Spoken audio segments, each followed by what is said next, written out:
Lucky Man by The Verve on XFM 104.9. I'm Ricky Gervais with me, Steve Merchant and Karl Pilkington. Karl, what's the problem with gay Yankees? You played Bruce Springsteen last week. Yeah. Right?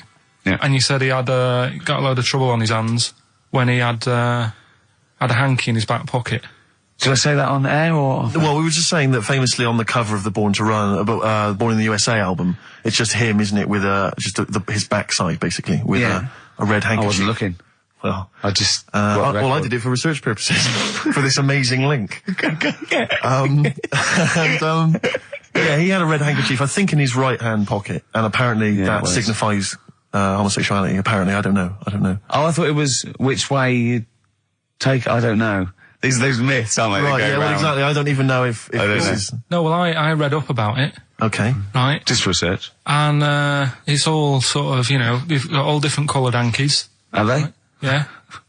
Right. And, it depends what pocket you put it in as well. So you've got, like, the different colours, different pockets. Yeah. And, sorry, how many variations are there? Different pockets is what?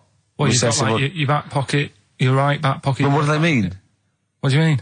Well, what do they signify? You can't just tell us they signify so much. What do they signify? Well, some stuff that we don't really want to talk about, to be honest. What? Sort of, stuff that gays are into. Wait. What do you mean? Barbara Streisand records? Yeah, Eurovision. No, like, a couple of things that were there that I know we can mention.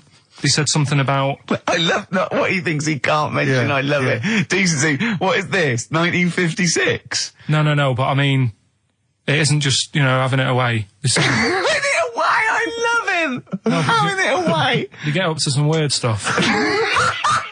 I love the fact he didn't want to offend, but he's offended a lot more people by saying they get up to some weird stuff. Right. In your opinion? Yeah. What do you mean? No, but don't if there is something that I don't know about that it's like you can't say on the radio. Yeah, I'd rather not. But what do you mean weird stuff? Well, one of them, right? If you've got a red hanky, right? Yeah. In your right pocket. Like Bruce? Yeah. That's exactly what Bruce had, yeah. Right, well apparently then, Bruce is an armpit freak. An armpit freak? Yeah. No. Really? No. But that's very specific. Carl. Seriously. Well, what? Right, okay. What else is there then? Sorry, is there some kind of homosexual body that sat down and came up with this at some point? Well, you said this is getting crazy. You've got, like, a blue handkerchief in your top breast pocket. I don't know what that means. You need to sit down. There's some kind of summit, figure out what it means. Yeah. It's just that you're not free from it either. So if you were to go in like a gay bar... Yeah. Which, you might do if you're straight anyway, because they're, good places, I think. Mm-hmm. Right? You can't actually go in there if you've got a cold, because every coloured hanky represents something. Right.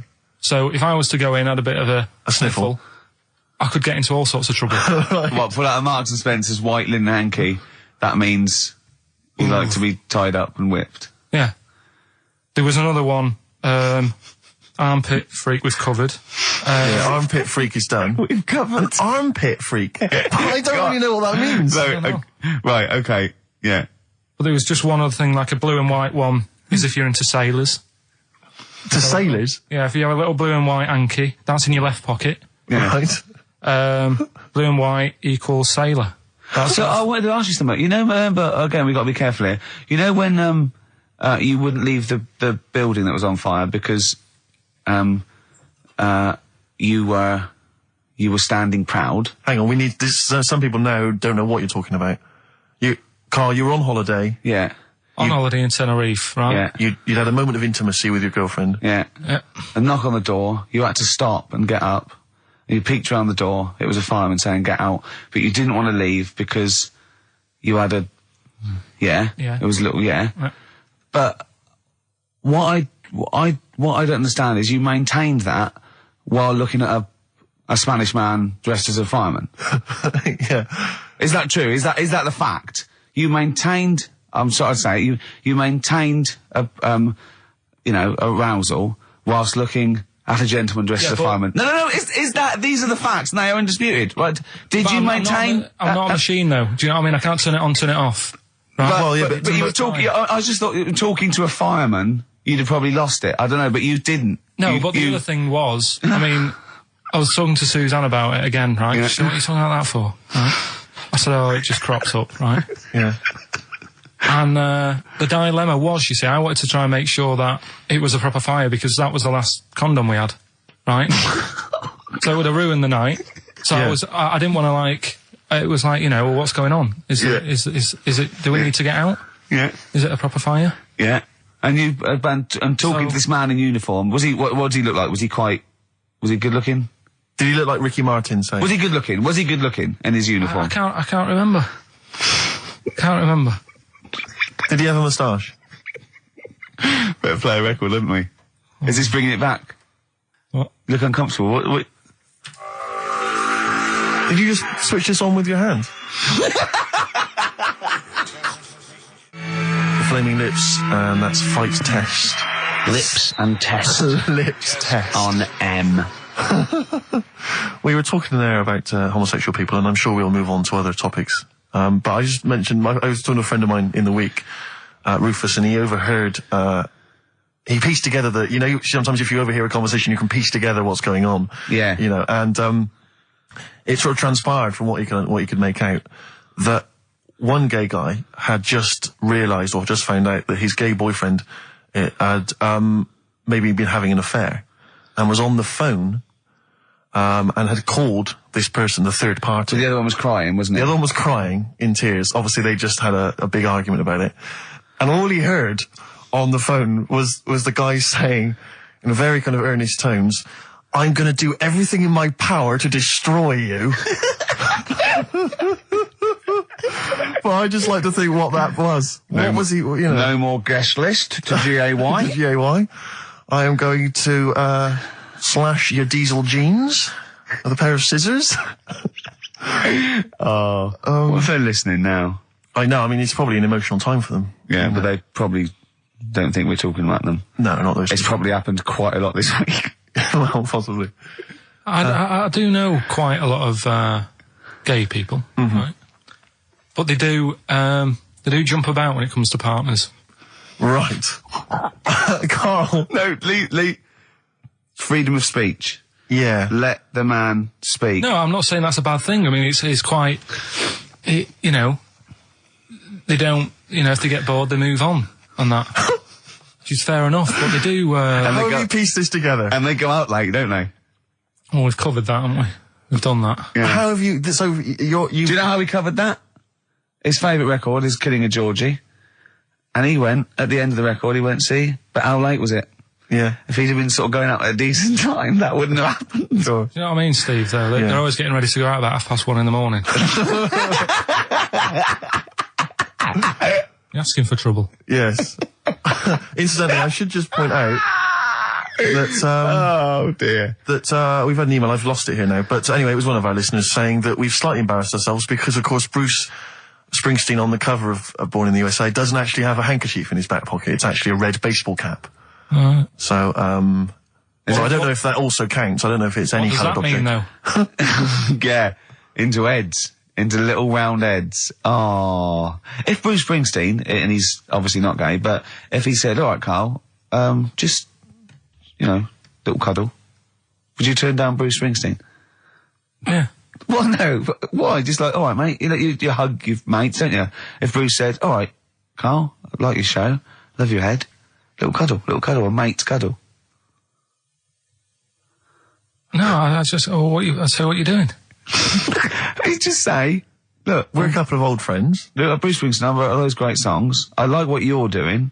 Let's cuddle. Let's have a little, alright, mate. You know one thing is, right, Steve, right, do you know how he likes to squeeze me head? How Ricky likes to squeeze me head? Yeah. He had an old mate over this week. He's got a similar shaped head, apparently, as mine. Yeah. Right? He's hardly gave me a call or anything, because he was busy with this other fella's head. Oh, you feel quite bad about that. Well, this is a better head to squeeze, I'll tell you why, because he shaves his every day. Right, he's got the same sort of hair problem with him. Shaves every day, right? Not a problem. No, I know, and it's because he's had it shaved every time. Like Karl's is sort of comes through a bit long at the side sometimes. It looks a bit unkempt towards the end of the week. I've seen there's a couple of little pimples under there. But I really have to do it. Just like get there, slap my hands on it, squeeze it.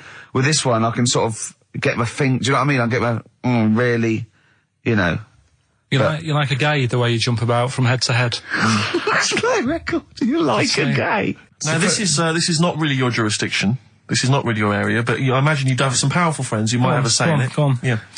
What would you do about single-sex marriages? Same-sex marriages? See, this it's Cameron. I thought Cameron had blown it on Big Brother because they said, you know, what do you think about gay fellas getting married? And he went, no, in the Bible it says, you know, a man and a woman. And I thought, he's put off a lot of... Yeah. I don't really think many Christians tune into Big Brother, but we know the gays love it. Yeah. They love Big Brother, don't they, the gays? Yeah, so interesting. But what would your take be on that, same-sex marriages? And then what, having a kid? Well, just let's start off with, you know... That's all right, isn't it? Do you know what I mean? Just let them get on with it, if it's not affecting anyone else. Sure, yeah. Sure. Right? But it starts getting tricky. Right. When you get a kid. Okay. Go on, why? Well, it's just tricky, innit? Do you know what I mean? Well, yeah, you could be right. I'm not giving any... I mean, you know, we're not... There's no right or wrong answer. It's all right if you were if you lived in the jungle, right, with no one else, right, and you just had these two fellas, right, looking after you, but because you got no one else looking in on that, saying, you're a bit weird, aren't you? Do you know what I mean?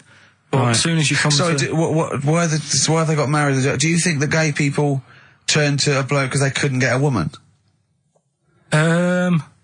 If there's two fellas go away and they're in the jungle, they go, we're definitely not going to find a woman here. We might as well bum. That's not how homosexuality starts. People don't... It makes you wonder. No, it doesn't make you wonder. Gays don't go, well, I'll tell you what, I haven't seen a woman I fancy yet. I'll try a bit of knob. No. But what I'm saying is, right, if you're brought up in like a little jungle, right? Yeah. How are you brought up? Someone just puts you there. I don't know what this is about. Steve, I can't be bothered running the country. I'm fascinated. I can't be bothered running the country. Like, I'm too much trouble for you. KP takes care of me. All right, fair enough. What I'm saying is, right, if you're brought up in a jungle... Yeah. Right. What do you mean brought up? Just let him finish. What does he mean you understand brought up, though? Like Tarzan. You've got to tell me what you mean by brought up. Wolves, chimps. What? Right, well, there's a good example of what I'm saying to you. Right. Right, what I'm saying is, there's a fella, right, he's brought up in a jungle. Shut up, just let him finish. Let him finish. There's no women about, he doesn't know about women, he doesn't understand what women are. Right. Right? But another fella walks in the scene. Yeah. And he gets pally with him. What does he talk about? Then they've both got needs. This scenario is ridiculous. How has he lived? Or does he know what's his reference points? I can't be bothered with this. Honestly, Saturday should have been, day off and that, not worrying me about problems. Oh, my God! Oh, God! KP takes care of me. Oh, dear. Panic, the Smiths on XFM 104.9. Well, we've done the first half hour, which is mainly genital related. Then we've kicked in with some racism. You have to guess what artist. It seems appropriate at this juncture just to mention something that's in the paper today. Dominic Mohan, I know you're a big fan, and as am I. He is just writing about the demise of Radio 1, or as he perceives it, and talking about the Radio 1 breakfast show, and apparently it's lost lots of listeners. And he says, talking of the BBC, it must act swiftly to replace Sarah Cox and look to exciting and inspirational figures like Jonathan Ross, Anne and Dec, Johnny Vaughan, or Ricky Gervais to try and save Radio 1. He's right. I mean, he's right. Has he ever heard this show? What is he talking about? All those other acts, they're dynamite. I can't genuinely... That's someone who said I quite like Ricky Gervais show, but he can't have listened. I mean, can you imagine what we just played? Or in fact, can you imagine the last 50 minutes on Radio 1, on the breakfast show? Well, we can pre-record it though, so I wouldn't have to get up early. Sure. That's not your point, is it? That's not really it. Your point is the quality of what we're doing, not how early it is. Sure. Get it. What would you provide though, Ricky, do you think, if you went to Radio 1? What sort of... Because I mean, obviously... Wank, oops. I can do all that. Because I mean, obviously our time at XFM is going to basically... I'd be the furry shreddy. Right. Yeah, so I'd get that. Would you have some wacky catchphrases? I think I would. You'd bring back Holy Fook, presumably. Holy Fuck, yeah. Oh, ding dong. Oh, hello, it's my little Chinese neighbour. Hello, what's your name? My name is Holy Fuck. Hello. Look at Carl, he's just going, oh, I don't know why you didn't even do the Chinese accent that time. Well, that'd be racist. Okay, sure. I mean, yeah, sure. It's just his name's Holy Fuck, and there's nothing wrong with funny about that. So yeah, you'd have that. You'd have crazy comedy characters. You'd probably have some wacky quizzes. Yeah. Oh! Oh, look, it's Dirty Old Queer. Hello. No, I'm not. He's a new character to me. I'm quite excited. He sounds very modern and contemporary. Yeah. A new spin on an old idea. Yeah. Just tell us a little bit more. Oh, wow, he's an actor, isn't he? And, and he likes to, take it up. Alright, well, that's just, if anyone from Radio 1 is listening, and they've listened to Dominic Mohan in the paper, they thought, yes, you're right, we need some new blood at Radio 1. Ricky Gervais has got a myriad of comedy characters. Yeah. Whack, whack, oops. I can do sound effects. You can do sound effects. So. You can probably do funny voices like Chris Moyles, couldn't you? Yeah. Wow. Not as good, but I can. What about comedy songs like Moyles? Again, not as good, but I mean... Do you remember when Moyles rather hilariously changed the words of This Is My Moment by Martin McCutcheon to This Is My Motor? We listened to it though, didn't we? Unbelievable. I mean, when he was doing a competition, this was pathetic, wasn't it? We were listening to, Radio 1 once on our site, and I don't know why, we just wanted to, I think it was research, wasn't it, for The Office? Yeah. And, he was doing this, he had to phone in with... We were listening to idiots. And no, I'm not saying that. And he was doing this competition, you had to call in with, some, songs that are golf related. And people were phoning up going, drive the cars. He was going, drive the cars, good. And I was on that phone, I must have wasted about 40 quid, and I wanted to get through and go, hello, Chris, it's not Milesy, yeah. Derek here, I got one. Oh, go on then, Derek, what is it? Something like Spandau Ballet with golf cart and that. And I just wanted to do and I waited. And I thought the joke's on us. Yeah. I waited that phone bill just to say something stupid. Yeah. Oh, dear. Oh. His show's better than this. Yeah, anyway, if you've got any hilarious golf-related song titles that you'd like to email in. What's the number? Oh, let me email in. Ricky.gervais@xfm.co.uk. What would a song title be if perhaps we were doing something about, I don't know, air travel? Yeah. If you've got any crazy ideas, email in. We'd love to hear them. Yeah, brilliant. I've got a thought of another golf one. Okay. You know, Duran Duran? Something down the fairway or something, something like that. Alright? Girls on the putting green? Yeah. Or something? Alright? Yeah. Oh, hello. Have you introduced you? My name's Holy Fuck. I'm Dirty Old Queer. I could do all that. Ding dong, whack whack, oops. I was happy the other week, right, when I was going up to Manchester on the train, nice quiet carriage, I'm sat there reading about sharks and that, right? Nice and quiet. And I got annoyed, I texted you, didn't I? Yeah. When, two fellas got on. Can we talk about it? Well, yeah, you've started it. Two gay men got on. Go on. Two gay fellas got on. Yeah. And it wasn't the fact they were gay that bothered me. It was like, you know, each to their own. Let them get, you know what I mean? Let them do what they do. Yeah. And, behind closed doors. But they started talking really loud. Right? And they were going on about, that's annoying anyway. That's annoying whether you're straight or gay. Talking to you. But do you know that theory I have about they go out late? Yeah. Gay people always go out late. Yeah. Yeah. Right. When I mean, what time do you go out in the evening? 7:30. If you go out about 7:30, you know, if I'm out of work, I might go out about 8 o'clock or something. Yeah. I guarantee I'll sort of be in bed by about 12:30. Sure. At that time, they're still sort of ironing the jeans, right? And the funny thing was, I've always said this, right? Dancing along to ABBA. You sort of said that's rubbish. I'm sat on the train reading about sharks. These two are talking, and they're going, "Oh, we can't wait to get there." And his phone goes, and he goes, "Hello," and on the end he goes, "Anyway, I'll see you at 1 then," right? Right. So I thought, well, maybe that's tomorrow. Could be 1 in the afternoon. That's when most people would meet. Yeah. And then he carried on talking. Most people would meet. Carried on talking, and he goes, "Yeah. So anyway, like I say, see you tonight. 1 o'clock is meeting someone." Yeah. I don't know why you go out that late. Do you remember when his favourite record of all time is The Killing of Georgie? Sure. He said, would he have been killed if he'd have been back at a decent time? There's no mention of the time in this song. And then the funny bit was, actually, that did make me laugh, right? When he'd finished talking on the phone, he said to his partner, right, "Oh, there you go, let's have a little chat." And the fella said, "Who was that?" And he said, "Oh, it's Dave." He said, "Which one's Dave?" He said, "You know, the one with the shaved head." I thought, in the gay community, that isn't a good description. No. Do you know what I mean? Yeah, I know. They've all got little shaved heads. Before we move on, was the Sharks article interesting? Did you learn anything? It's pretty good. Was it? I'll teach you something about that later. Oh, okay. Is this educating Ricky? It wasn't, but I can teach you a bit. Yeah. All right. That's good. Play some ads and that. Play some ads and a tune, and then have we got maybe a competition? Yeah. All What right. have we got? We're all looking forward to that. All right. I just wondering, Rick, what your opinions are, what your thoughts are on Britney Spears. Liked a couple. Bit bored. I think she's panicking a little bit. I think she's a little bit desperate with all this Madonna stuff. Yeah, all the kind of lesbian Yeah, stuff. I don't know. Yeah, she's all right. I've got nothing against the girl. Well, I think it was in Hot Tickets magazine. Sure. It's free with the Evening Standard. Yeah. I might get some free Evening Standards now. I've plugged that. Yeah. I just reading in there that I don't know if it's still going to happen, but apparently she was going to do a little cheeky appearance at GAY. GAY. In London. And obviously I was quite excited because I'm a Spears fan. Do you know that's what that spells, don't you? GAY. Yeah. Gay. Yeah. Yeah. Well, I think it is a gay club. Oh, sure. This is what I was ascertaining from the article. Oh, because they've called it what it is. Exactly.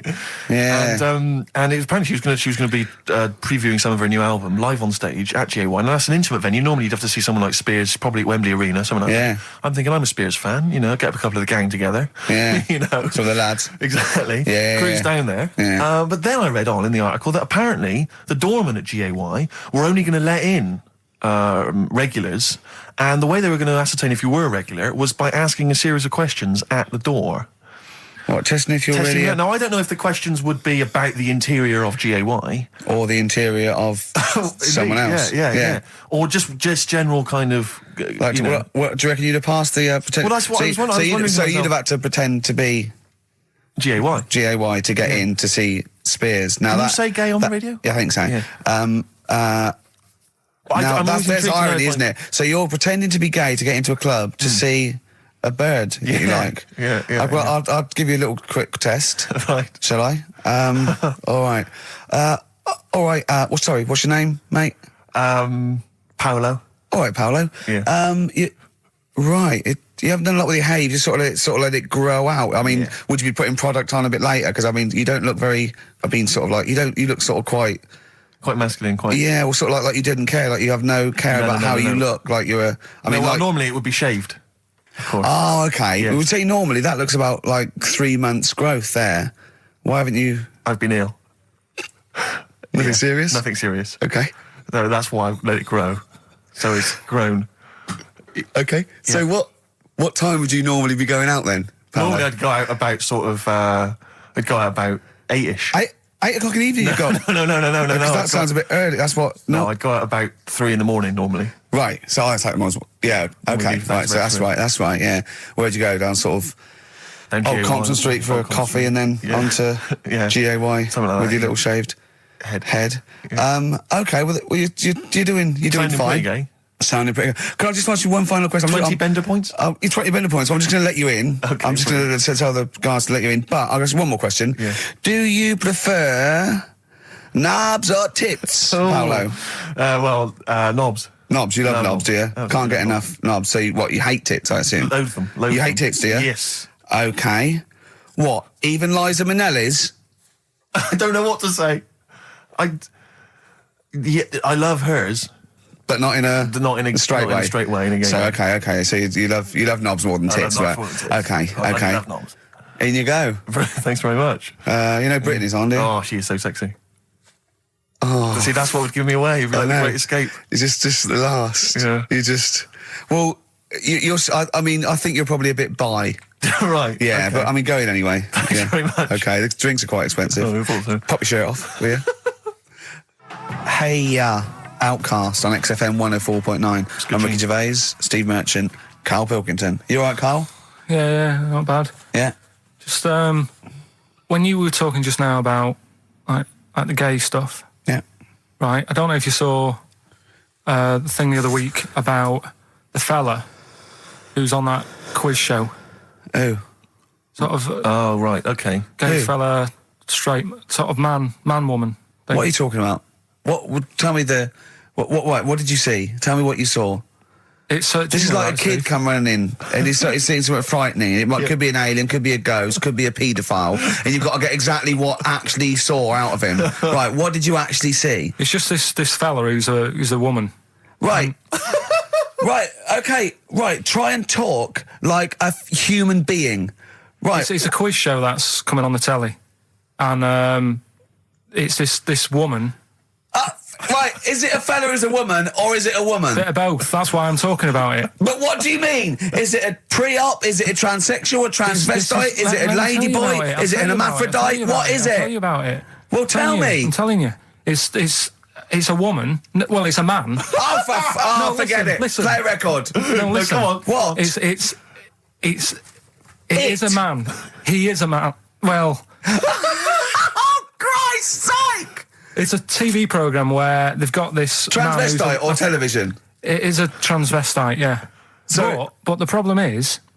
I'll tell you, just because you don't know about it, the programme is... I don't know, I still don't know about it. I don't know anything about it still. I don't know. It's a woman, man, woman, TV programme, look, TV. No, it's a man who is now sort of half a woman. And... A man who is now half a woman! No, well, this is what's weird about it. He's got the top half, but not the bottom half. What do you mean? He's got breasts and a wig? But he's still got his boys downstairs. His caps and the boys are still there in his Y fronts. But upstairs, he's got a lovely pair of dumplings. Why do that? Well, he's halfway through. But why not get it all done in one go? Maybe he couldn't afford it. Well, wait until you've got all the money. That just looks a mess.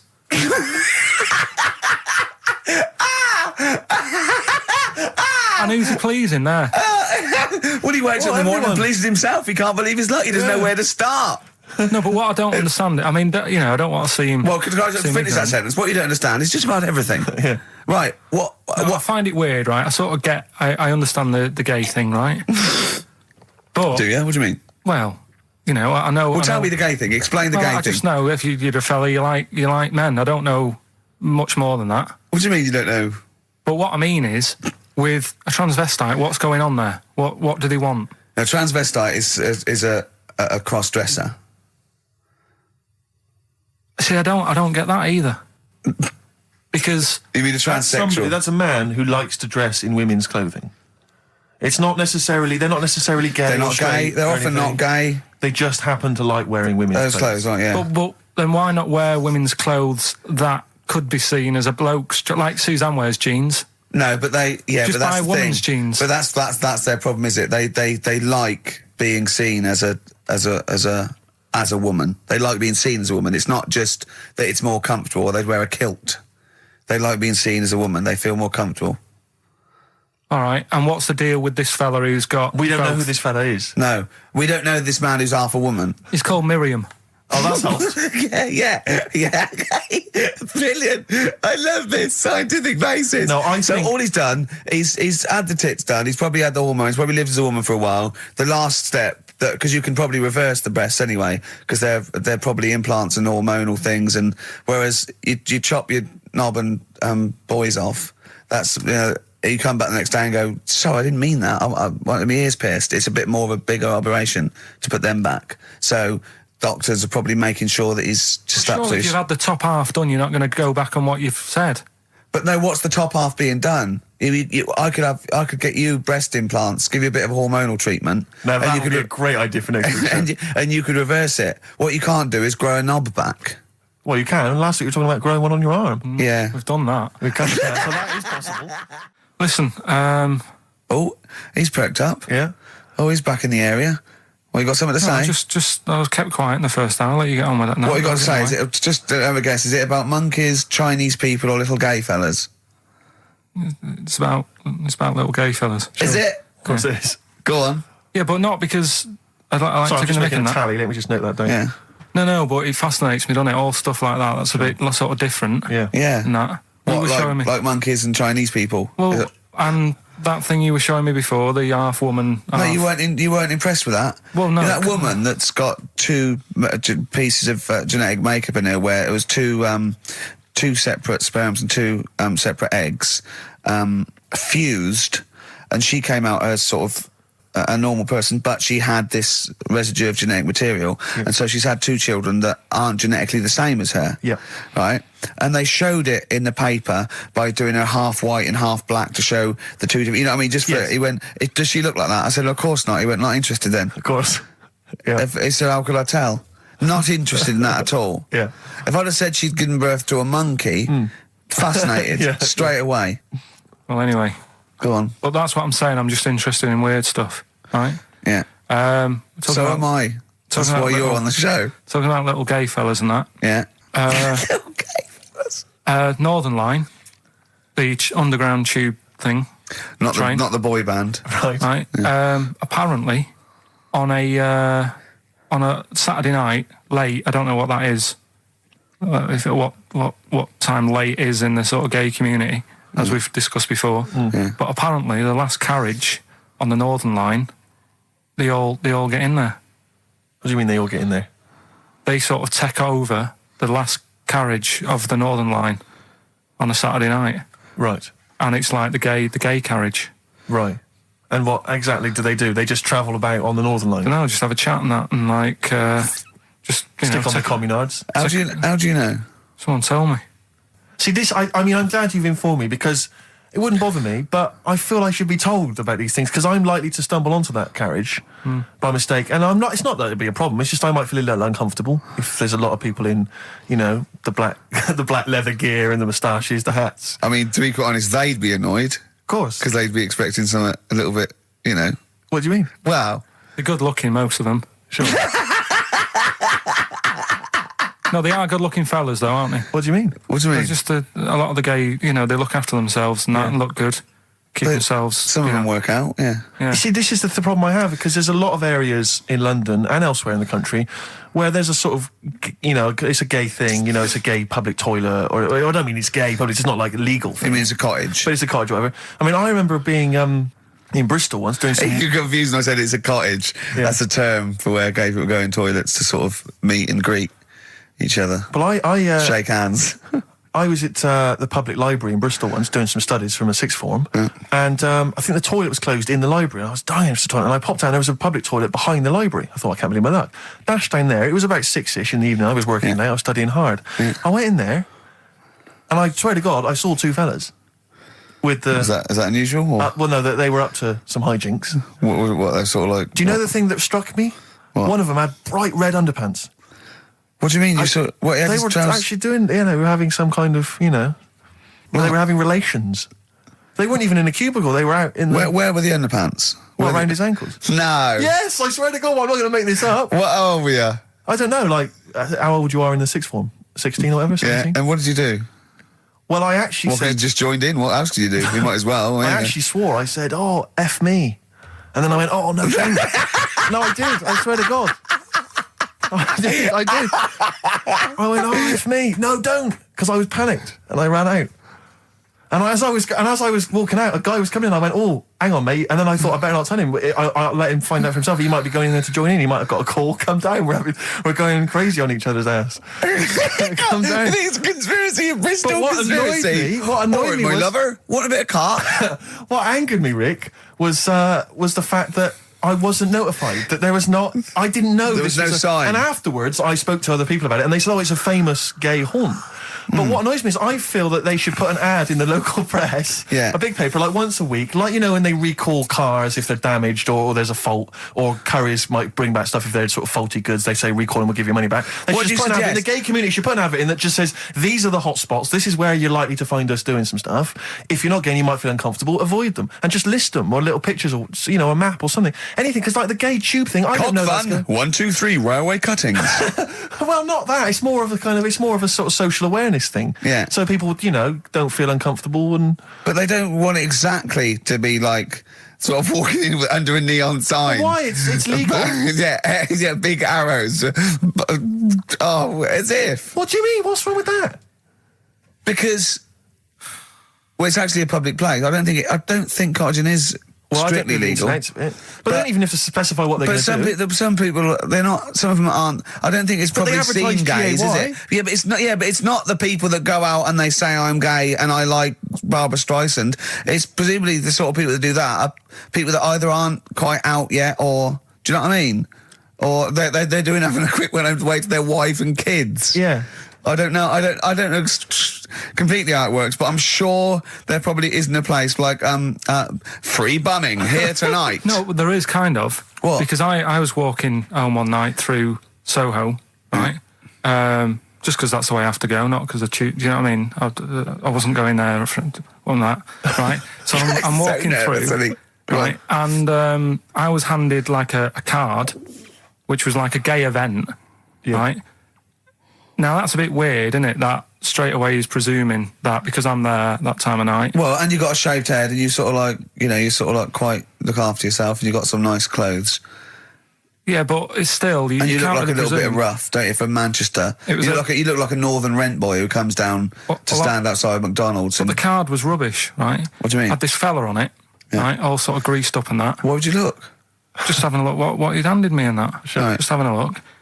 Picture of him, sort of sailor's hat on, tan body, like just his arse out like that, and rubbish slogan, right? The best bum in W1. Is bum there a noun or like a verb? What do you mean? Well, to bum, is it like get the best bum you've ever had, or he had the best bum? I think it's just I don't suppose you asked. No. I don't suppose you called the number to check. What do you mean exactly by this? Does it mean you've got a great arse? Do you mean I will be well bummed, or do you mean you've just got a good... Come on now, let's Just a final point about, because I asked my friend how it all works up on the Heath, because I live in Hampstead Heath, near Hampstead, and I was where I didn't want to go walking and get myself involved in anything. How can you get involved? No, again, I didn't want to walk. Sort of like, it's like, oh, I can't believe it. I couldn't say no. Oh, my wrist, it's knackered. What do you mean? Well, I was there for about 2 hours. I must have gone about 43 of them. But, I didn't like to say no, because they were so pleased to see me. Oh, well, it's God. not so much the fear of that. It's not good skiing practice. I was doing 2 at a time for a little while. It's not the fear of that so much as the fact that, again, you don't want to gate crash someone else's party. Do you know what I mean? No. You don't. If there was a straight couple having sex, you'd want, I'm sorry, and you'd want to avoid that area. Of course. But I was finding, so someone told me how it works, and apparently you just go in, like sit on a bench or something, and then a guy just sits on the bench and they just look at each other. There's not really anything said. It's just a kind of nice evening or whatever. I guess it's like 2 a.m. or whatever, and then they go off in the bushes and ding dong. But it's like, I don't know how that culture's developed. I love this programme now. Why can't that be the case with women? That would be amazing. You just go out to the park, and like 1 a.m, you just sit on a bench, you just... Be like a scene from Gigi. Exactly. Just walking along with the perambulator. Yeah, exactly. But that would be a joy if there was none of this formality. You've got to talk to them, buy them dinner... Oh, you're joking. Romance. Oh, no. Just this kind of informal thing. It'd be great. So what would you do then? You go up to a woman and go, come on. Yeah. Let's stop mucking around. We know why we're both sat on this bench. There's a nice bush over there. Yeah. Let's have a bit. Yeah, and then she'd go, yeah, great, thanks. I'm killing some time before I, pop into town. Yeah. That'd be perfect, thanks. You make my weekend. So you're jealous of gays as well as me? In a sense. In a way. What do you think, Karl? Let's put a track on. Why? Are you getting scared now? You brought it up. Is it getting too close to the bone, so to speak? Jet, are you going to be my girl on XFM 104.9? I'm Ricky Gervais, with me Stephen Merchant. Over there, little roundy bald head of Karl Pilkington. Good news and bad news. Good news is, boys are back in town. We're here for 2 hours. Hello. Bad news is, we have no monkey news, gay fella news, or little Chinese fella news. Really? We're going to try and, leave that for a week, and then maybe come back to it. Yeah. Why do I get the feeling that within 20 minutes we'll be talking about little gay Chinese monkeys? Thoughts on B-days? Have you ever used one? Well, no, you told me all this, but you still haven't got to the bottom of how you use them. No, I don't know. I don't know how to use it. Do they come... you need to ask their own brand. Does it come with, like, instructions, like a flat pack? I think you're supposed to know. I think you're supposed to... if you've bought a B-day, the assumption is you know how to use it. Imagine someone installing it and going, there you go, it's a B-day. Go, can you show me how to use it? Well, you like this? Well, no, go to the toilet first. Do the whole thing. Otherwise I won't know in context. I'll just sit here in the corner, that's fine. Okay. Do you read a magazine when you're normally going? Well, I might do, but I don't really want to do it with you here, but how will I know? Exactly. I need to know how you transport yourself from the lavatory to the B-day. Do you remember when we were trying to offer Karl money to have a shower with Johnny? Yeah. just some of the highlights of the year. That's a weird thing to do. Yeah. We nearly had him there, and then he didn't want us to watch. Yeah. We said, well, how do we know that you've done it or not? Yeah. He went, you are definitely bent. That's his conclusion. What we got lined up? Well, hang on, let's just say, if anyone's got any idea sort of how to use a bidet, maybe... Any idea for anything to talk about on this show? Well, that doesn't involve crapping or farting. We've done that. We haven't done little Chinese fellas or the gays yet. That's still to come in the second hour. Ian.Camfield@xfm.co.uk if you've got any thoughts on bidets or just, lavatories generally.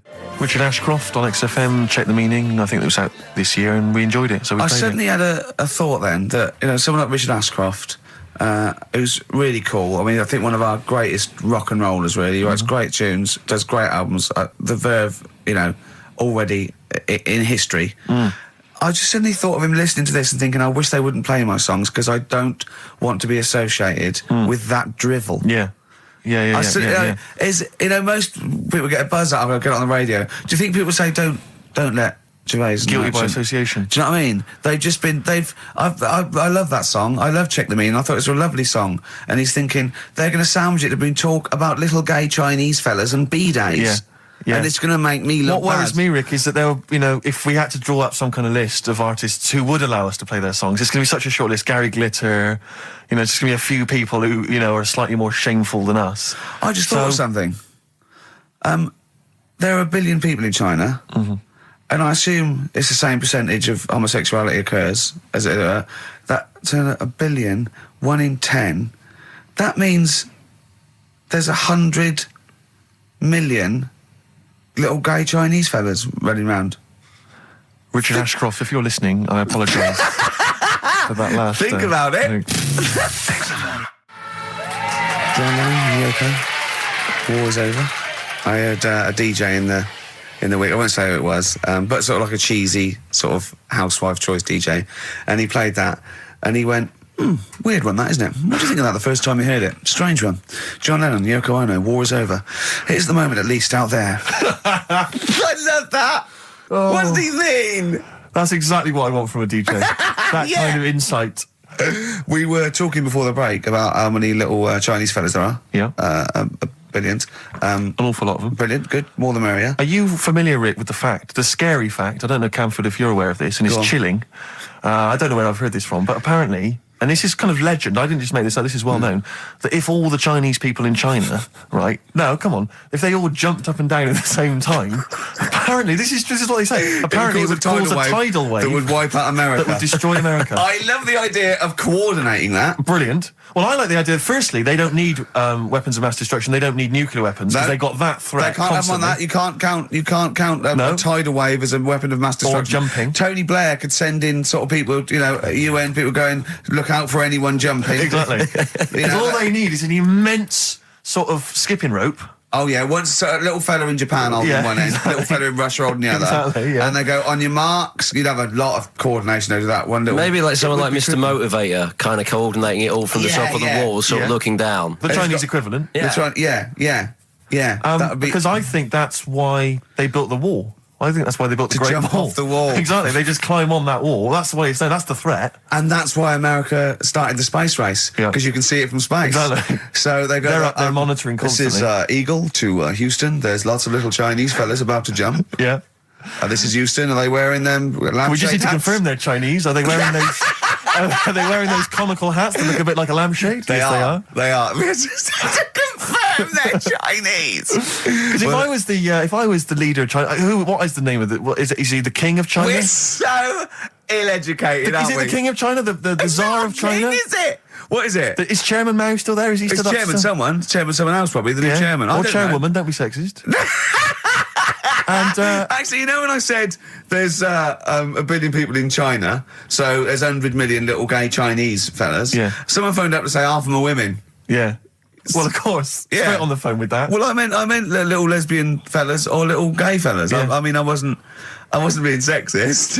But I'm just saying there's probably 100 million little gay Chinese people. Now, Chinese people. Oh, incidentally, it's the premiere of China. The premiere. Premiere. Oh, right, yeah. Oh, yeah.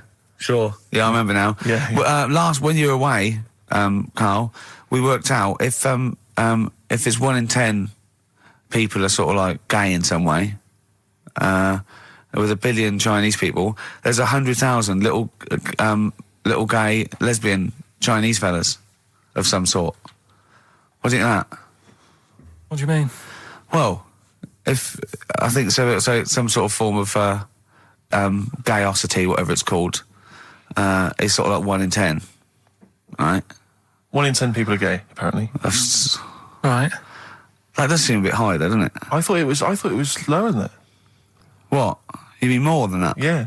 I don't think so. I think that's of any sort of nature, anything. But what time did they do the survey on the streets as well?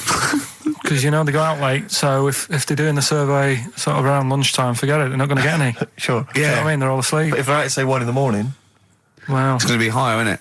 Yeah. Well, the thing is, Carl's favourite song, The Killing of Georgie. A little gay fella goes out and he gets beaten up and that. Karl went, yeah, but would it have happened if he'd have been going out at a decent time? True. But clearly in the lyric, it says, Georgie left the theatre before the final curtain fell. Yeah. Now, theatre's finished about 10:30. Yeah. So even giving him half hour, I reckon it was only about 11 o'clock. So you're talking rubbish there. Are you sure that wasn't his curtains in his flat and he's closing them before he goes out? No, he was at the theatre. But I'll tell you what, I just realised something. Maybe where most people were going home after theatre, he was just going out. Exactly. That theatre to him is like a matinee. Exactly. Isn't it? He's off out clubbing, isn't he? He's off down, he's going to get some ammo, he's going to get a couple of butt plugs, and he's not even going to start dancing till midnight, is he? Have any of us ever met any gay people? It's just, our view of them is, I don't know. Email in if you've met a gay person. Tell us where we're going wrong. Yeah, have any of us ever met a gay person? the way we talk about it is just like, have we ever met Chinese people? I've seen them out there wandering the streets, but I don't think I've ever had a conversation. No, here's the irony. I definitely know and have met more little gay fellas than little Chinese fellas. Yeah. Have you ever had any little Chinese friends? There was a girl at school who was Chinese, but she was kind of inscrutable. I couldn't get close to her. She was sort of mysterious. Right. Rockbusters? Yeah, brilliant. Right then, this is where I give you a little cryptic clue and some initials, and it sort of makes up a band or an artist and stuff like that. Yeah, sort of being the operative phrase there. Yeah. Let's see how he reads this clue. Yeah. This is going to sound like Oscar Wilde. Clue number 1. 3 different clues. Clue Oscar number Wilde 1. was Chinese, apparently. Was it? Yeah, it was illegal then. Right. Will you leave the entrance to my garden alone? Sorry? Right. Will you leave the entrance to my garden alone? Are we back on the gay thing, or is this... This is the clue? That's the clue. Right. Clue for Rockbusters number 1. Will you just leave the entrance to my garden alone, will you? Right, that doesn't count because I know what it is. And what were the initials? What are the initials? GG. Correct. Yeah, right, but you've got to pronounce the artist correctly. I'll pronounce the artist, because I know what it is. Don't ruin it. No, but when the answer comes, I'll pronounce the artist. Right, can we just focus, please, on the quiz? Go. What was the clue again? Give it again. Will you leave the entrance to my garden alone? Stop messing with it, right? GG. Okay. Right? Next. Doesn't count. Next. Incorrect. Don't phone, but you can send a message on my mobile if you want, right? That's T. It's another little easy one. And the last one, we were sharing out the mail sheet. Right, that doesn't count either. Can we just fuck... I know what that is. I know what that is. I don't care. We'll come to that later. Yeah. And number 3, we were sharing out the mail sheet, and I think I got the best one. Right? DG. DG. Yeah. So quickly again, will you leave the entrance to my garden alone? Stop messing about with it. Yeah. Right? GG. Yeah. Don't phone, but you can send us a message on my mobile if you want. Right? That was T. And the last one, we were sharing out the mail sheep, and I got the best one, so that's good. Right? DG. All right, ricky.gervais@xfm.co.uk. Have we got any prizes? Do you want to have a look? Well, don't worry about it. Don't worry about it. pathetic. Have we got any prizes? Just, look, the clues fine. are rubbish, the clues don't work, the show... this is pathetic. Play a record. That's what it should be called, and the clues don't work. And I watched The Office Christmas stuff on last Sunday. Do you enjoy it? I think it was good. Good. I think it was good. Thank you very It was up there with one of my favourites. The second one was good. Yeah, okay, your second one, there's more the paybacks in the second one, the first one's more set up. Yeah. So, I'd have thought people would like the second one more. Yeah. So that's nice. That's a nice critique. Thank you, Karl. But there was something in it you did about cavemen. Cavemen? You said something about, it was a fact about caveman, and you sort of only half did it. You didn't give the full information, like... What? Like I do in that. You just... Where was it? What bit was it? It was the bit when you were talking about getting a woman, I think, or you were talking about breasts or... Oh, the one when I said the reason women have cleavage is it reminds men of buttocks because when we were cavemen we used to do you from behind. Yeah. Yeah, at the blind date, yeah. Is that a joke or...? Well, I was hoping it was funny. We would... Oh, you mean... no, I don't know. Yeah, I think I did... I think cleavage is meant to represent... In a sort of Desmond Morris pop sort of anthropology type way, I think I've seen that before, that cleavage represents buttocks. And I imagine, you know, cavemen probably did do it from behind. I don't know what you want to know, Karl, really. It's in a sitcom. It wasn't a documentary. It looked like one. Yeah. Brilliantly directed to look like one, I'll give you that. No, but what you're saying, so blokes like... Yeah, I think cleavage is represented like buttocks, because obviously buttocks were much more of a sexual organ, evolutionary speaking. Breasts were to actually bring up to suckle young, but and were a sign of sexual maturity, so you're ready to mate. But whereas... Karl, I'm not an anthropologist, mate. I'm struggling here. What do you need to know? But yeah, I imagine that the cleavage reminds you of an arse. Right, well, if it's all about arse, why don't gays like a little bit of tit? No, do you know what I mean? You've done me! So the question put to us today on XFM 104.9, please call me that, is if it's all about arse, then why don't gays like a little bit of tit? I was worried if it's all about arse, why don't gays like tit? If it's all about arse, why don't gays like tits? Just call in with your... Thanks very much for tuning in. This is in children's TV. If it's all about arse, why don't gays like tit? It's soon been an hour and a quarter before we got round to gays, so it's good to see they've made an appearance. If it's all about arse, why don't gays like a bit of tit? Is the question. What a brilliant question. Well, if you're an anthropologist or a psychologist, a doctor, a gay, please call in. If it's all about arse, this is the question. I'm not convinced by this whole... cleavage looks like an arse. That's no, not Steve. Nor am I. It's a bit of mock anthropology. I didn't think it would be under scrutiny. I think it's more likely that the reason men find cleavage attractive is because they know there's a lovely pair of Bristols down there. Yeah, so they look at cleavage. Here we are. If that's what's on show, exactly. Imagine what's down below. If that's in the front window, right? Yeah, what's she got to go into the shop? Oh dear. The Coral, Bill Mackay on XFM 104.9. If it's all about arses, Steve, why don't gays like a bit of tit? I think there might be a lecture on that at the Royal Institute tonight. I'm not sure. Stephen Hawking. Yeah, I think he's giving a lecture. Brilliant. I'll tell you something else, though. That's about caveman and that. Yeah. Right? Not really. Go on. Do you know... I love the idea of a little gay fella. He's pulled a bird. All he's done is focused on the cleavage, and he's gone, that's a lovely arse, right? He's got a back. Right, pulls the dress down. No! Where's the arse? I've been gone. There's boobs. Boobs. I hate boobs. They're my worst. No!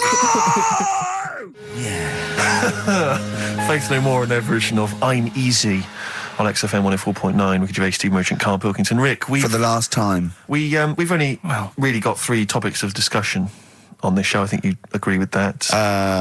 Little Chinese fellas. Monkeys. And the gays. The gay people. Yeah. We're hoping to cover all those subjects today. Monkey News is coming later. I'm sure we can find something to discuss about gay people. We've done gays. We've done a few gays. I suppose we talked about the dog. Yeah. Big time. Right. The film thing. This is when we get like a film, and I'm in it. Right. So I'm doing. We talked, a bit about gay fellas and that today. Yeah. So we're doing When Harry Met Barry. Okay. All right. Yeah. And listen to this, and then there'll be a question at the end, and you can win some more stuff. We've got DVDs. Some more shite. Some more good CDs and DVDs and that. All right, let's hear it. So, When Harry Met Barry, all right? We've got 18 hours to kill before we hit New York. I know, yeah. Brought a few books just to kill a bit of time on the journey. When I buy a new book, I always read the last page first. That way, in case I die before I finish, I know how it ends. I read a book like that once. Not on purpose, though. It's just that all the chapters have been put in the wrong order, so it's a bit annoying. Got to chapter 1 before I realised. Are you finished now? Yeah, I bought another copy of it and read it in Lanzarote. It was alright. Good read. Listen, we're only staying in New York for a couple of days, aren't we? Because the place does me head in a bit. Oh, really? Yeah, it just stinks, doesn't it? It's a really dirty city. It's noisy. It's funny, the people who live there call it the city that never sleeps. I'm not surprised with all the noise. I couldn't agree more. Listen, I know you're gay in that, right? What is the attraction with New York for you lot? What? Because it is like the gay capital, isn't it? They all love it. Even that Rod Stewart song, you know, that Killing of Georgie, that was set in New York, wasn't it? Yes, it was. Yeah, well, that song was about a gay fellow, wasn't it, who moved to New York and ended up getting beaten up. Not a great advert for the place. You keep going there. Weird. Actually, I know why you like it. It's because it's a city that never sleeps, isn't it? You lot like going out late. You sort of run your life at a different timetable to everyone else. Are you finished now? No, I'm not being funny. I'm just saying. I just don't think you should live your life like that. Why not? Don't start getting angry. I think I'm entitled to throw a little anger your way. Especially when I'm being told how to live my life. Yeah, you're right. It is your life. And that's what I'm saying. Don't be dragging me into it. What? Well, you know I'm not gay, so why did you buy me a butt plug for my birthday? I'm not going to use it. What do you want me to do about it? I take it back, okay? I take it back. Right. Want to spend the night in a motel? No. Why not? Because you're gay and I'm straight, that's why. Why aren't you seeing anyone? Well, I'm seeing Suzanne again. We only split up for a few weeks when she had that funny haircut that made her look like David out of Slade. It's grown again now. She looked weird, didn't she? Well, but forget that. Anyway, don't want to share a bed with you again, not after last time. Oh, geez, what are we supposed to do? Well, this isn't normal, mate. Pull over, forget it. All right, Forget don't it. you... I don't want to talk about How it. is that pull over. Just pull over here. Fine, but let's just... That's nothing, I'll get a B&B. And by that, I mean bed and breakfast. Not bum and bollocks, as you call it. Get right? one thing straight. Not interested. See ya. Oh dear. Excellent. Oh, little Karl Pilkington. When Harry Met Barry, it's a classic film. What's the what? What song was I talking about? That, you know. Yeah, we know. What song? Yeah, what song? Yeah, okay. Artist will do, or the song title, whatever. Yeah, okay. Email only ricky.gervais@xfm.co.uk. We can squeeze in a tune, and then I hope Monkey final News. Monkey News. Oh, what tune have we got? How long is it? 3 minutes. It's a nice one, though. Brilliant. Bit of Amy Man. Fantastic. Big day, Karl, though, isn't it? Because there's lots going on, and I know Karl's it's very, very important for him that he champions Live 8. I don't know what's going on. I don't know what... I am sick of it, to be honest. Sick of what? Just sick of reading about it. Sick of this Live 8 thing. Sick of it all. Brilliant. Fed up with it. What annoys you particularly? It's not only that today, though, is it? On the way in today, right, saw a gay fella on a bike. Weird? On a bike, rushing. What time did the gay march start? What time did they have to be? Why are you looking at me? I don't know. No, but he was rushing, left it late, so he'd had a late night again. So my point's right about him. What right? was your point about just to people who've just tuned in? Well, the fact that they go out late, so you know they sort of have a nice night out from about 11:30. They're ironing the jeans at like 10:30. In their jeans. They're leather trousers. But anyway, right? So they're cutting the back out of their leather trousers about 10:30 at night. I'm on the way in, right, and I see one stressed out, rushing, right, on a racer, wearing high heels. Oh, I love you. He's 50's dad, isn't he? He's angry. He's just angry. If you're a gay fella and you're proud to be gay, but you also want to make poverty history, you don't know what to do today, do you? You're all racing all over the place. There's been murder. It seems a bit unfortunate that they've put them on the same day. Yeah.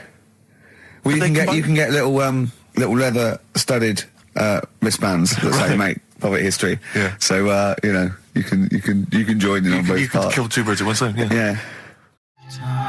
Blur, Out of Time, on XFM 104.9, Ricky Gervais, with me, Steve Merchant, Karl Pilkington. Yeah. Steve's a bit quiet. He's got a bit of a sore throat. Oh, a bit of a sore throat. Murder. All week. It's been murder, Rick. We couldn't work all this week No, I've been because off, sick. Steve's been in Bristol. Carl, you're not impressed? It's just, I don't understand why having a sore throat sort of... Oh, he's done you. Right, what if the sore throat was so painful, it was like you've got broken glass and razor blades in your throat? You can hear now that I'm not even speaking from down in the throat, I'm speaking from the very top of it like that, so it sounds a bit weird. But you're right. What? Your hands are all right, aren't they?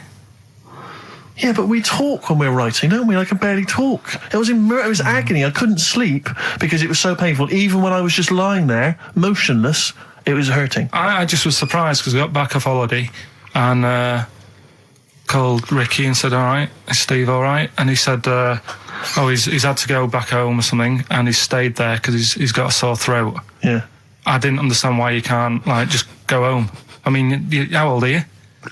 What? I don't understand why you've got to be at your mum and dad's when you feel a bit ill. I happened to be at my mum and dad's. Now I'm talking like you. When this sore throat really kicked in, so I thought I may as well stay and get a bit of the creature comforts of home. Do you know what I pictured though when he told me? See, my parents aren't like yours, Carl. Your father would have popped down to the phone box and maybe looked to see if there were any kind of throat lozenges. Strepsils. Yeah. Whereas my mum phones up the doctor first thing she can. I'm straight down there with my dad. They're snapping into action. They're trying to sort me out. It's a bit like that Ronnie Corbett thing, isn't it? Sorry. That sorry thing. You're right, Carl. Yes, you're absolutely right. It's just like that. Oh, No, dear. it's just because You just went on holiday with your parents. Well, not with mine. No, with right. Suzanne's, and it won't be happening again. So Well, that's that sorted. we'll have more Didn't work about out that a for little you? bit later. Pain in the Luckily arse. we came in a few times, didn't we? We've been here since about 11:30, haven't we? Yeah, sorting Doing it. stuff out. Doing a show. What, have you been squeezing his head, or? No, that's strictly between the hours of 1 and 3. We established that, and I've kept the rules, haven't I? I did practice the grip in the week, didn't I? Yeah, just to see what method he was going to use today. Yeah. I came in, I did my back on Tuesday. I was sparring and I pulled my back and I was in agony and I had to get an emergency chiropractor out and sort it out. And I was on painkillers and I couldn't walk the next day, but I still came in and did a voiceover that was booked at 4:30, didn't I? I got Johnny to walk me in because I couldn't sit down, so I couldn't take a cab, but I could be upright, and I had to got him to walk me in because I was scared someone was going to bump into me. And I did the voiceover. That's still the case, isn't it? Yeah, but right, I got back off holiday on the Tuesday, right? First day back was going to be on the Wednesday, right? So I thought, well, I'll take it easy, because you do that, don't you, when you've been on holiday? The first day you just want to sort of... I don't, I'm straight back into it. Well, yeah, but it's nice to, do you know what I mean? Yeah. Just sort of look at your emails, go through all them, work out what people need and stuff. Sure. Doss around, yeah, sure. So I thought, I'll take it easy. As soon as I got in, I was told that Ricky had been booked in to do a voiceover. And I thought, can't handle that. Do you know what I mean? On the first day, him coming in annoying me, probably trying to get a week's worth of head squeezing in. So I called him up and he said, I might not come in because I've got a bad back. I thought, well, that's all right, right? Then you just turned up, didn't you? He said, I managed to get in a cab. Yeah, Johnny walked me in, and that's what, yeah. And he did the stuff, which I haven't got it here at the moment, but I'll find it on the system and I'll play you what he did. That he's been paid to do as well. It's all right. Yeah, Well, it's not all right. I had to pretend it was all right when I played it to all my bosses to try and persuade. Look, let's play that a little bit later. But now, as we're all back together, Steve, would you say the boys are back in town? Yeah. Brilliant. Thin Lizzy, boys are back in town on XFM 104.9. Right, we are back in town. Me, Steve, and Carl. Carl's on holiday. Steve's been living with his mother because he had a sore throat, and I've been hobbling around still trying to keep things going. Do you know why I think I was ill? Stress. I genuinely think it was stress. I think I'm analysing it. What do you think of that, Carl? But I'll tell you what it is. Look, think about it though. We live in London. We got the war, the threat of terrorist activity. That's where I live. I'm all right. Next one. We got SARS. One. Yeah, but you can walk to work. I got to travel on the tube. I came in this morning. I saw a Chinaman sneeze. I was terrified. S Club 7. They've split up. I mean, I worry about those sort of people. They're young kids, they're talented guys. I mean, they say they're going to be all right. I'm not sure Tina is. I'm not sure she's got the talent. So there's just so many elements that stress me out. I remember you were worried about hearsay. Oh, Kim Marsh is doing all right. Oh, Kim's doing fine, but she got out early. Yeah. But, I'm not sure the rest of them will be. No, I'm just... they're quite emotional. I've got to worry about the show. I've got to be worried about this, It's just me. I've never been that good when, anyone in the family's ill or anything. I've just got just because that's the way I am. Do you know what I mean? If I'm ill, I don't expect people to run about. No, well, I've never been off for being ill. I mean, you were. Did a couple of weeks ago. Yeah, but that's. But hang on, I've not missed either of the shows. I'm ill today, but I'm still here. You took I seem to remember you took a show off when you were ill. Yeah. You were whinging. I was really ill. Right, sure. I couldn't even walk to work though. Yeah. That's what I mean. Did you go to the doctors? No, I was too ill to get there. Right. That's how bad I was. Did he call a doctor out? No. Oh, interesting. But it's just that. I mean, we were talking about it last night because I was saying to Suzanne, I said, "Oh, Steve's, he's been living at home all week." She said, "Oh, is he really?" I like the way he talks about you behind your back as well. Thanks. And she said, "What's up with him?" I'm a lingering geek. And I said, "Oh, he's got a sore throat or something." She went, "Sore throat?" Oh. So she said, "Well, you don't know how serious it is. Don't be offhand with him tomorrow because if he's coming in and he's still not right, because she always sticks up for you." Yeah. Right. And she said, "Anyway, got some sense." She said, "And anyway, you're no good when people are ill." I said, "Hang on, what are you talking about?" So apparently, when we first sort of started going out, the first time she was ill, she kind of thought she saw the real me because she was ill in bed and that, and I was saying, "Oh, get up." And, of course, you can drink alcohol with these. And I just was like, you make yourself feel worse if you lie in bed. I said, "Come on, we need to go shopping." And she said, "You go shopping." I said, "No, I'm not, because I'm rubbish at shopping for food." Do you know what I mean? I'm all right at getting that night's food, but once it starts, like, you've got a plan. Sure, yeah, you're dropping the bananas. I forget all sorts of stuff. Yeah. So she said, "I've got over the floor." Well, she was like feeling hot on that. She said, "I've got a temperature, so we'll come to the supermarket and not hang about in the chicken." Frozen chicken section, cool yourself down. Yeah, sure. And it made her worse. So now she was like, "Do you remember that?" And I was kind of like, "Yeah." Who's that hot woman sitting in the chicken fillets? Yeah. That's Karl's girlfriend. Yeah. She's obviously ill again. Even when I was younger, do you know when I told you that I was picked at school to give old people biscuits? Right, yes. Because you had nice hands, wasn't it? Because I had nice nails, right? Yeah. And then because I went down a storm at that. I went down a storm at that. Said, "Bravo! Getting back with the Garibaldi's the best I've ever had. Bravo!" What do you mean you went down a storm? Because I'm into biscuits, so... You knew your stuff! I was talking to him about... I'm into biscuits! Right, so... Did you make sure that they finished the first layer before you dipped into the second layer? No, there's no rules like that. Just no rules. What do you want? What do you want? What do you fancy? Yeah. So then, because I was good at that, we were going to like an old people's home where they were a bit iller. Rather than just being old, they were like ill.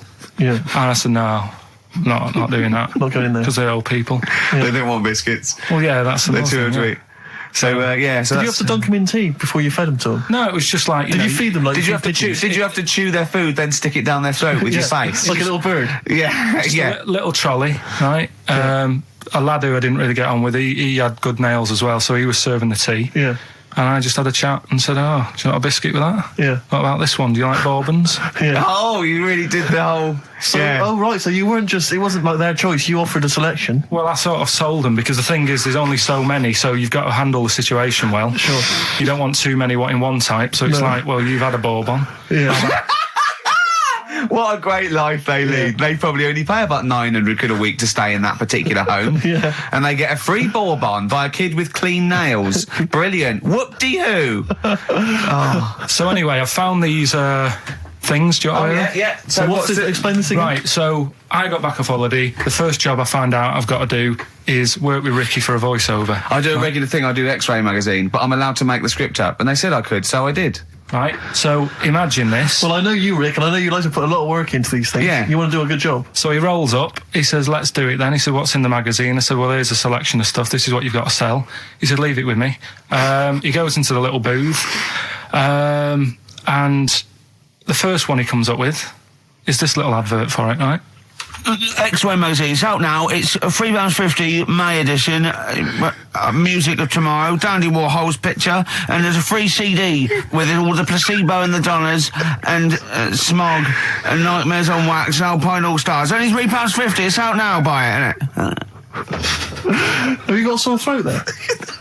Well, that's all right, isn't it? And he was going, "You can't." I said, "We are doing that. I've done one. That is it. That's it." So I persuaded him. He went, "Right, okay, we can possibly put that on XFM, right? I'll have to see, right?" And so I wouldn't do it again. And he went, "But you need one for Capital." He said Capital, no, right, I'll do one more for Capital. Because all the stations advertise the XFM magazine, right? So this is the one that he thought would be all right for them.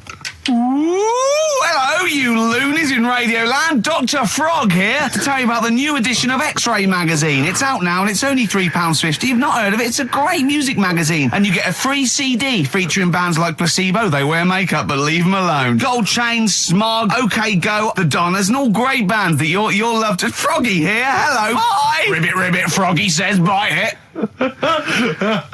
Oh, well. So then...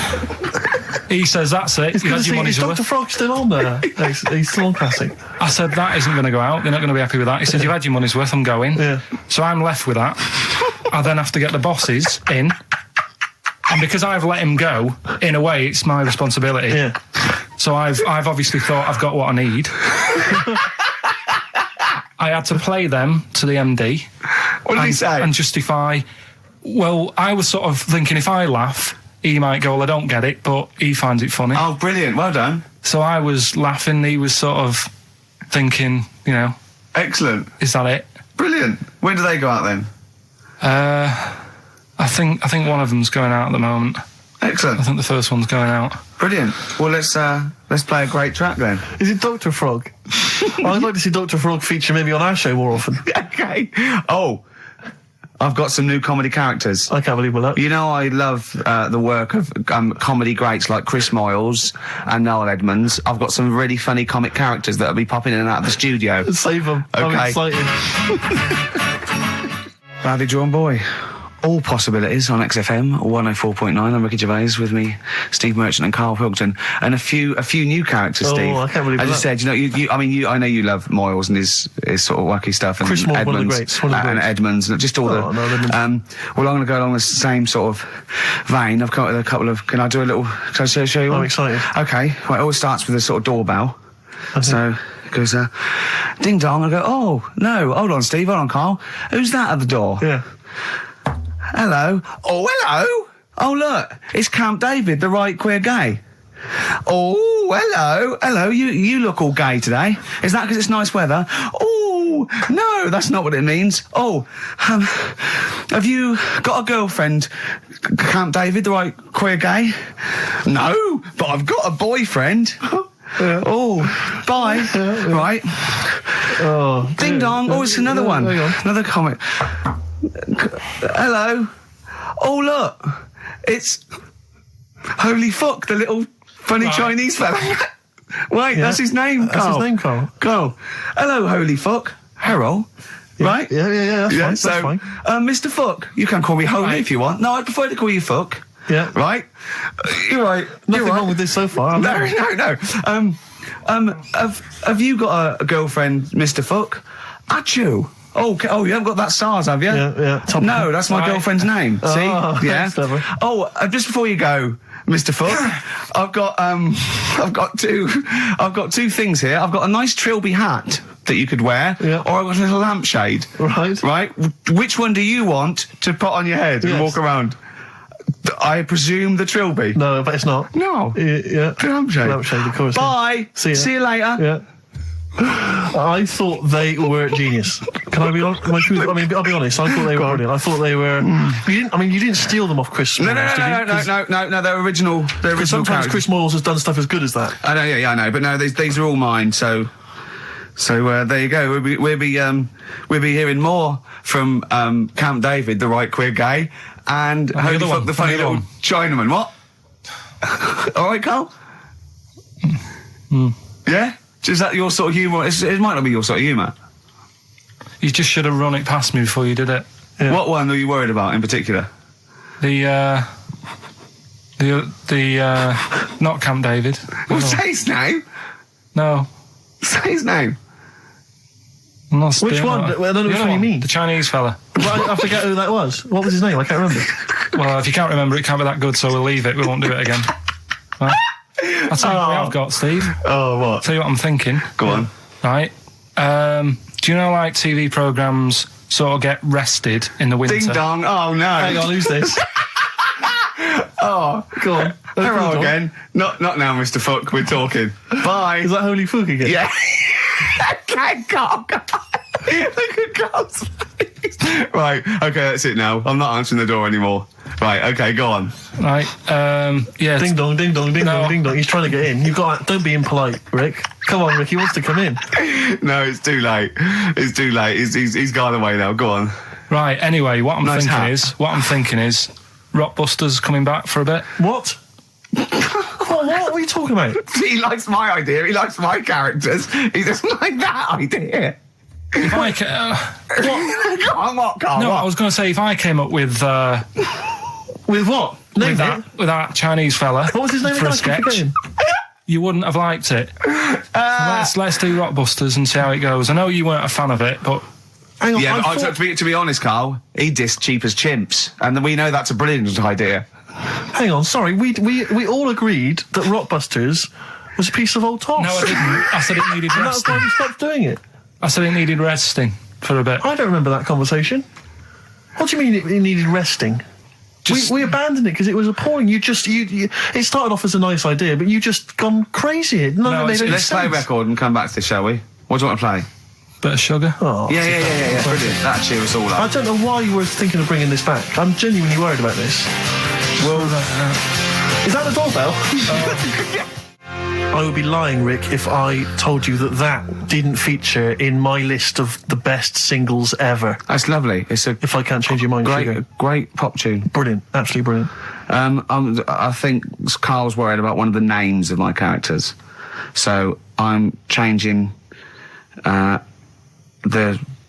gay fella's name to David Gray, the bent pianist. right.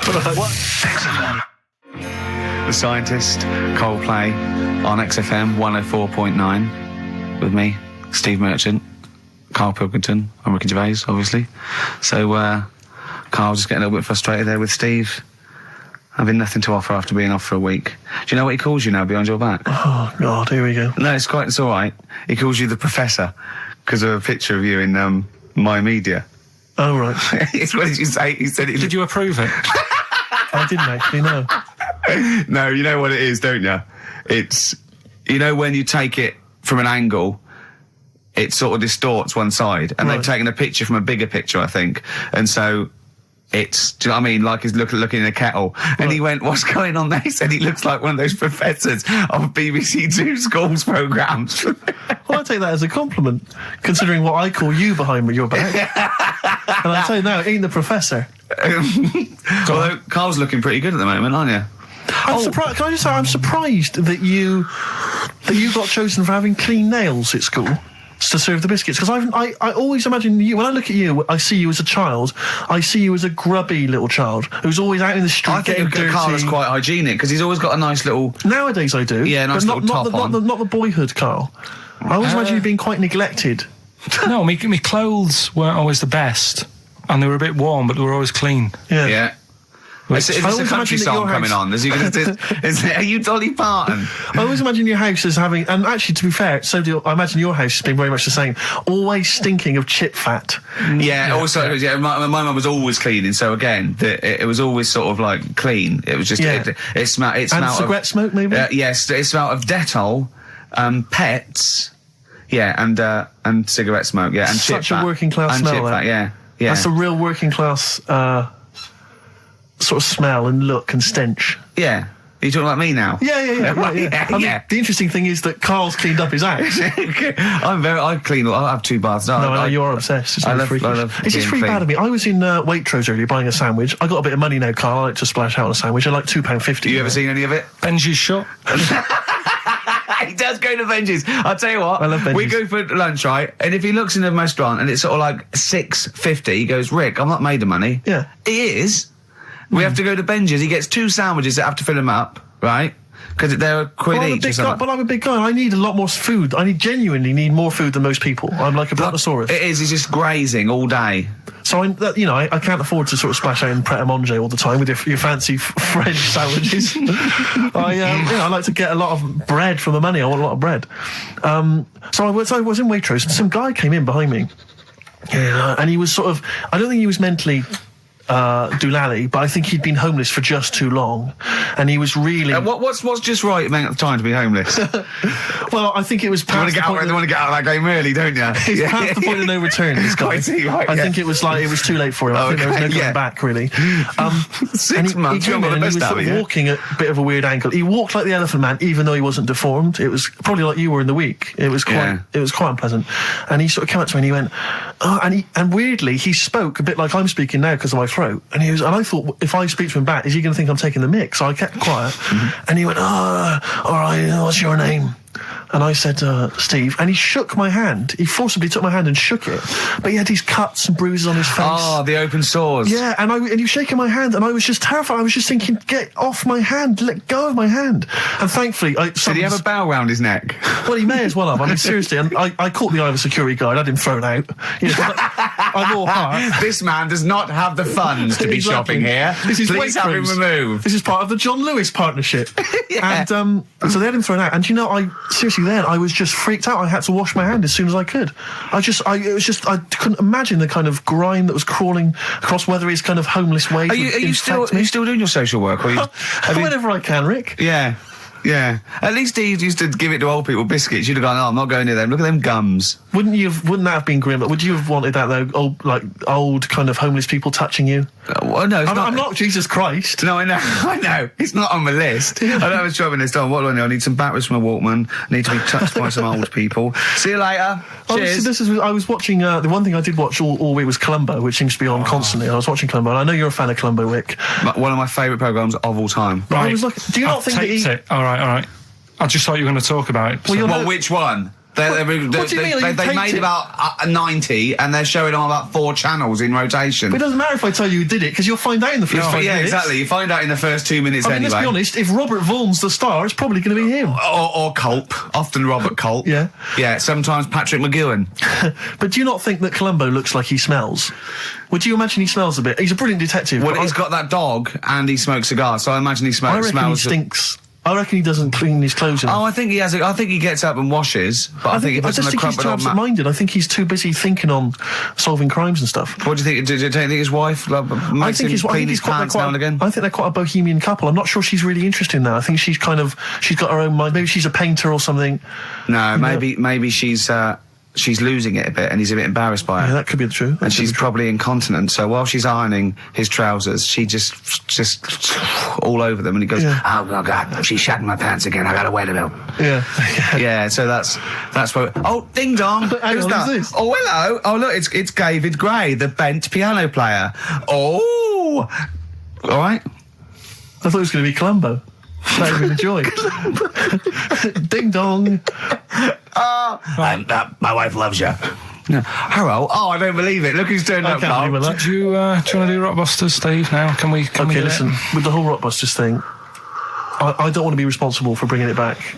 So I think we should put it to the vote. You should email in. We'll give people 5 minutes to email in. I'll take a straw poll. Do you want to see the return of Rockbusters or not? We're leaving it to you, the audience, to decide. Okay, Steve. I guarantee it's going to be a landslide. They are all going to want it. But why have we ever trusted our listener? We know what they're like. You've just described some of them with a bloke in Waitrose and Columbo's wife shitting herself. So that's the sort of people that, you know what I mean? Yeah. It was weird because the Waitrose guy did ask for my autograph before he was hauled away. So maybe he is a listener. But all I'm saying is maybe the posters have drawn in some fresh blood. There's some people who've maybe not heard Rockbusters before. They're the ones who probably vote for it. Anyone else who's heard it before, surely they're not going to see the return of that.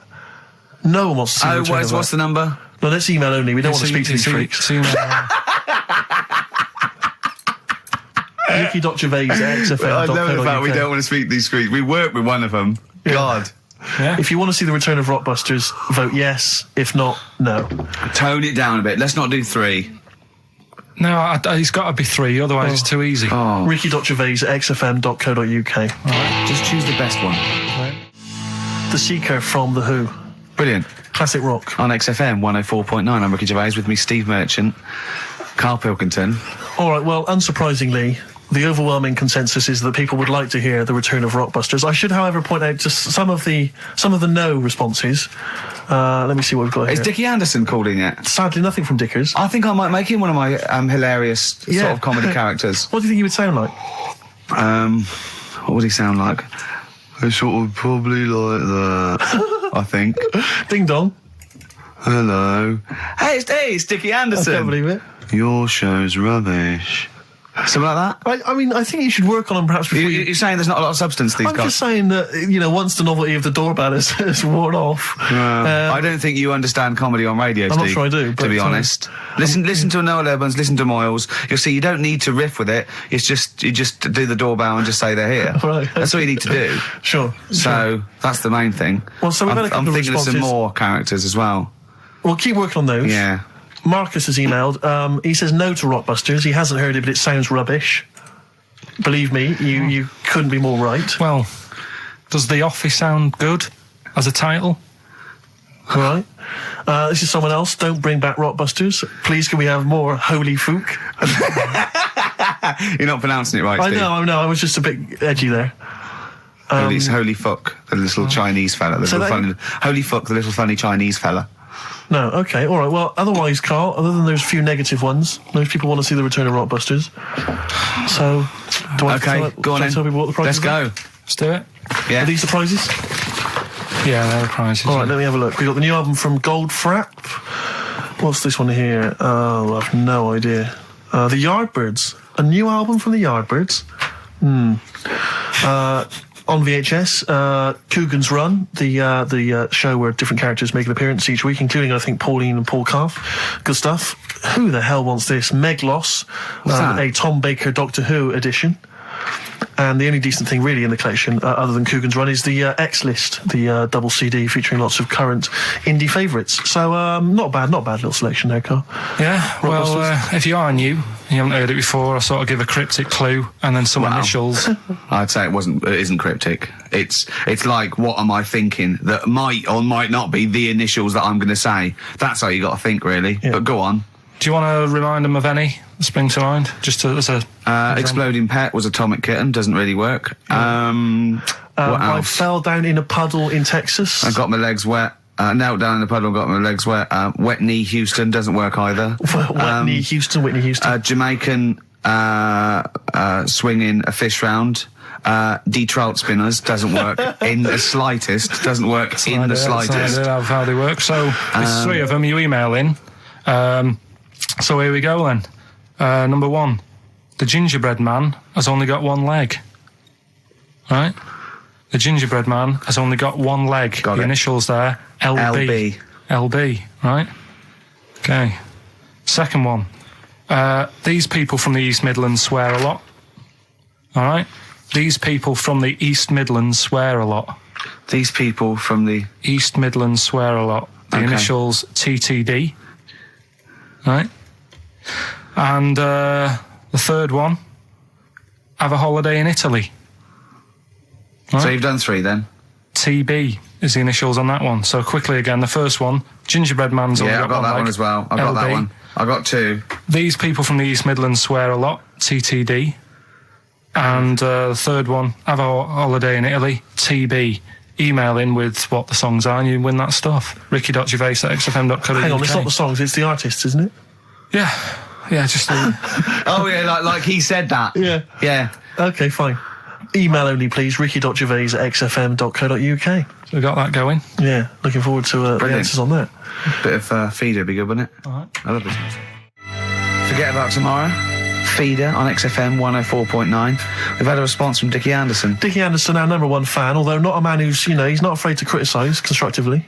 Yeah. And he's simply emailed in, surely your show is bad enough without bringing back Rockbusters. A valid point. Placebo and Bitter End. I don't want to contradict you, lads, but it's not. We've got a full hour to go on the Ricky Gervais show on XFM 104.9. I am Ricky Gervais, the aforementioned Ricky Gervais, with me, Steve Merchant and Karl Pilkington. Rockbusters. Oh, ding dong. Oh, who's that? Oh, it's a posh bloke who doesn't care about poor people. Hello, posh bloke, what are you doing? I'm in my Rolls Royce and I don't like the homeless. Oh, posh bloke, don't be a You want to do the satire? That is satire. Yeah. There's nothing like it. It's political as well. I'm getting in there's so political many. Don't even begin to show off. I was showing that some foreigners are funny. I got in the fact that, like, if you notice that Chinese people wear different hats to us. Yes. So that's political in a sense. Yeah. So, the weird thing is, Steve, right, that is like what I imagine Ricky's house being like when people are ringing the bell. Because they're all so different. It's got a little... He's obsessed with all my friends being slightly different to each other. I've never understood it. He goes, there's no thread. There's no thread to them. All my mates have got a thread running through them. I was literally after they walk out of the home. Yeah. But what do you mean my friends all different? Well, that could be... It wouldn't surprise me if I was round there and the bell went, and I said, do you want me to get it? And he said, yeah, and I opened it, and it's, what, holy fuck? Holy, yeah, he's at the door, right? And then I'd say he's busy, close the door, bell would go again, then you got the little gay fella. David Gray. Yeah. And then, do you know what I mean? Yeah. Not really, no. Because he's met some of my friends and he looks at them in a weird way. I mean, some of them are weird, but he's just... Oh, the other night, right, he's got a thing about Robin, my mate Robin, right, who's a lovely bloke, right? He's going, I can't be handling him, he talks too much, Robin sort of goes, and he talks really fast, and he's sort of riffing all the time and that, and because it does me head in. Why is he talking like that? And I said, Carl going for a drink. I went, he went, Robin's not going to be there, is he? I went, no. And I was there with Johnny, and I'd set him up. I knew Robin was going to be there.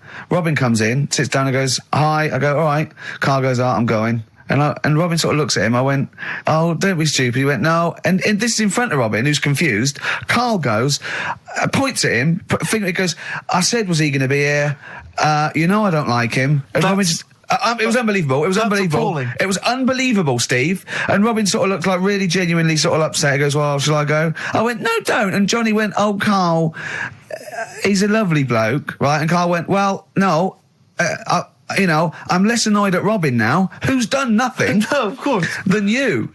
And I went, look, just have a chat. He goes, no, it's not worth it. And Robin was going, right. I go, Robin, stay. He went, no. And I made him stay. And in the end, they were getting on, weren't you? Well, yeah, in the end... I can't believe... What were you thinking, Carl? What kind of a despicable man are you? That's why am I the bad one? Of all the things you've done, that is terrible. Why am I the bad one when it's Ricky's fault that we were both there anyway? We all understand. But it's a public place. You don't say to someone in front of them, I don't like this person, I'm shooting off. I don't think I said it like that. You said exactly like that. Yeah, and he was like genuinely confused, and he was sort of like sitting there thinking, "Oh, do I have to take this? What have I done?" And he was upset anyway. He just done a show that didn't. You are one of those typical Mancs who are arrogant and they swagger around the place like I don't need anyone. And I'll tell you this: if you ever lose Suzanne, you are going to be one lonely man. I'll tell you, because you make no effort to maintain your friendships. You say these sort of things that he's saying to you about Liverpudlians, and I'll tell you what: I've never met a Liverpudlian as rude as you. You're like the Oasis brothers, Larry, loud, rude. No, but I said no. Robin's all right. I had a chat with him. He was a bit quieter the other night. He was fed up. I said if he's fed up all the time, I'd be happy. I said he's fed up because you've just insulted him. And he said he was all right. He didn't talk much. I said when he was upset because he'd been in the show and he said, well, tell me next time one of his family dies, we'll have another drink. I don't know what you're like, Carl. I don't know what you're like, mate. You are I just think you're. The more I get to know you, you're not a good mate with him. You would like taking the fun out of his little thumbs that he's got. Yeah, but that's my squeezing his head to you, isn't it? I've got different mates with different parts of the body. Yeah. I like to squeeze your head. I like to look at his thumbs and that. It's weird, because I was thinking of doing a bit of educating Ricky. Yeah. Right. I'm always looking for stuff, learning stuff as well as doing the other job and that. Yeah. And when we went out with Robin, and what does this mean to anyone? Yeah. I'm just having a conversation about people they don't know. Go on. Well, it's enough, innit? His name's Robin. He's got really small thumbs, right? He looks a bit like Millhouse, doesn't he? That sums it up. He's like Elephant Man. You know what you get in there, right? Robin, he's got little thumbs, right? So I wonder if he's listening. I wanted to do some research, and I thought, I wonder if there's anything on small thumbs, right? I found something. Do you know the saying, rule of thumb? Oh, is it an inch? Well, do you know what the saying means? Oh, is it hitting your wife with a stick? Yeah, okay, apparently. Come on, explain. Well, rule of thumb, do you know what that saying means if someone says... kind of, yeah. Well, it just means... a rule of thumb, it's a general rule. Yeah, exactly, yeah. Right. Well, where it actually came from is years ago, husbands weren't allowed to sort of clout the wife with anything. What was it like in the past? I know, yeah. You couldn't clamp your missus. With anything wider than your thumb. The stick had to be the same, no bigger than your thumb. I know, So a big Robin bloke could do no damage if he went out with anyone. Although his is wide, he's got a little thumb like a little knob, isn't it? It's like it's truncated, because it starts off normal. It looks like he's had his big toes put on his hands. Does he have to drink a pint with 2 hands? Yeah. And he's dropping stuff all the time. Can I just go back to the rule of thumb thing, though? The idea, what date was this? I'm not asking Karl, I'm looking at Ricky, because you're not going to have any idea, Karl. It's just going to be the past. Yeah. But I like the idea that... I think it's the same sort of day where, I don't know, you got hung for being homosexual and you could shoot a Welshman. I just love the idea that there's blokes beating their wives with shovels, logs of wood, and someone's gone, hang on a minute, everyone, Hold on, wait a minute. Let's have a look at your thumbs. What can we do? Wait a minute. We've got to have some kind of rule here. I'm all for beating your wife, but let's have some kind of rule. Let's give him a sporting chance, surely. He goes, well, I'll tell you what about you can hit her with the width of your thumb? And the wife goes, make it the width of his knob. I go, no. He slaps her again. Yeah. Width of your thumb. All right. Better? Yeah. It's like it's like I always remember seeing in the swimming baths, there used to be those signs that would say, no running, no jumping. Yeah. That makes sense. No bombing. Fair enough. No petting. No petting. It's like you're not allowed to kiss in the swimming baths. And I love the idea that it's probably some kind of lifeguard who sort of maybe saw his ex-girlfriend getting off with some bloke in the water and thought, right, there's no petting anymore in here. What do you mean? No petting. You're not allowed to kiss her. Or no one. You're not doing this just because you used to nothing. There's not a problem. Okay. Not a problem. Just leave and don't kiss. You want to swim, but don't kiss. There's no petting. Did you just write that on in yourself in biro? Yeah. No. What's this? No fiddling downstairs in or out the swimming pool? No. No fiddling with her downstairs? No. Right. It does annoy me, though. I was saying to Ricky the other night when we were walking somewhere... No taking her for a drink afterwards. You can't enforce that. People who kiss and that in the street... That annoys me. Yeah, people showing their affection for one another. No, they can hold their hand and that. Yeah. Sure. But it was just... Yeah, I agree, yeah. I see 2 people eating each other, like, in a restaurant or something. 2 people eating each other? You know, snogging in public, yeah. So that's that. Answers for Rockbusters, are we doing them now? Yeah, well, come on then. Well, I think let's play a record, let's come back with answers apparently for we've got what about a bit of Cure? Do you want a bit of Cure? Yeah. So we're going to go wrong. We're going to go wrong. Ding dong. Oh, here he is. Oh, it's a fat fellow with lipstick. Hello. A Forest, The Cure, XFM 104.9. Good track, isn't it? Oh, yeah. Going all the way back. All the way back there. Wow, Rockbusters, the results. You've had a few real answers, proper answers, I hear. So, either I'm wrong or people do think like you. I've got 2 of them. What are the clues again? Right. First one was the gingerbread man has only got 1 leg. I got that. That was LB. Limp Bizkit. Right. Yeah, the that third works. The third one that I think you worked out. Yeah. Have a holiday in Italy. Chewing Breaks. TB, Chewing Breaks. Yeah, this is the one I can't get. If there's a reason why I can't get this, we're not doing Rockbusters. Can I give the answer to this one? Yeah. What's the clue? The clue, these people from the East Midlands swear a lot. Yeah. TTB. TTB. The answer? TDD. Yeah, go on. Give the clue again. These people from the East Midlands swear a lot. Tourette's Trent D'Arby. Right, you're never doing Rockbusters again. Tourette's Trent D'Arby. Right, you're not doing it. You're never doing... You've blown it. You see, you sneak that one in. Yeah, but I always like to sort of give 2 that, are fairly easy, and then you sort of work out the men from the boys then, don't you? Yeah. Well, I mean, if I'd have done a character called Tourette's Boy, friend of the little Chinaman, and it went, ding dong, oh look, it's Tourette's Boy, friend of holy fuck, holy fuck, you'd have been annoyed. Do you know what I mean? Oh, who's your mate, Tourette's Boy? Holy fuck. You'd have been annoyed, wouldn't you? Is that a character from Lenny Henry's show? I can't remember whether it's Chris Moores or Lenny Henry. Yeah, one of them. Anyway, the winner, lucky old Richard Perks from Birmingham. He's listening presumably on Sky, and so nice to have him listening. And that's Richard Perks. He's got those answers, all of them right. In fact, most people seem to get Terence Trent D'Arby or Tourette's Trent D'Arby. Well, I think that's offensive. If you want to complain, what's the number? What do they write to complain about that? Using the same person you told people to write to and tell them I was a knobhead and shouldn't be on the radio.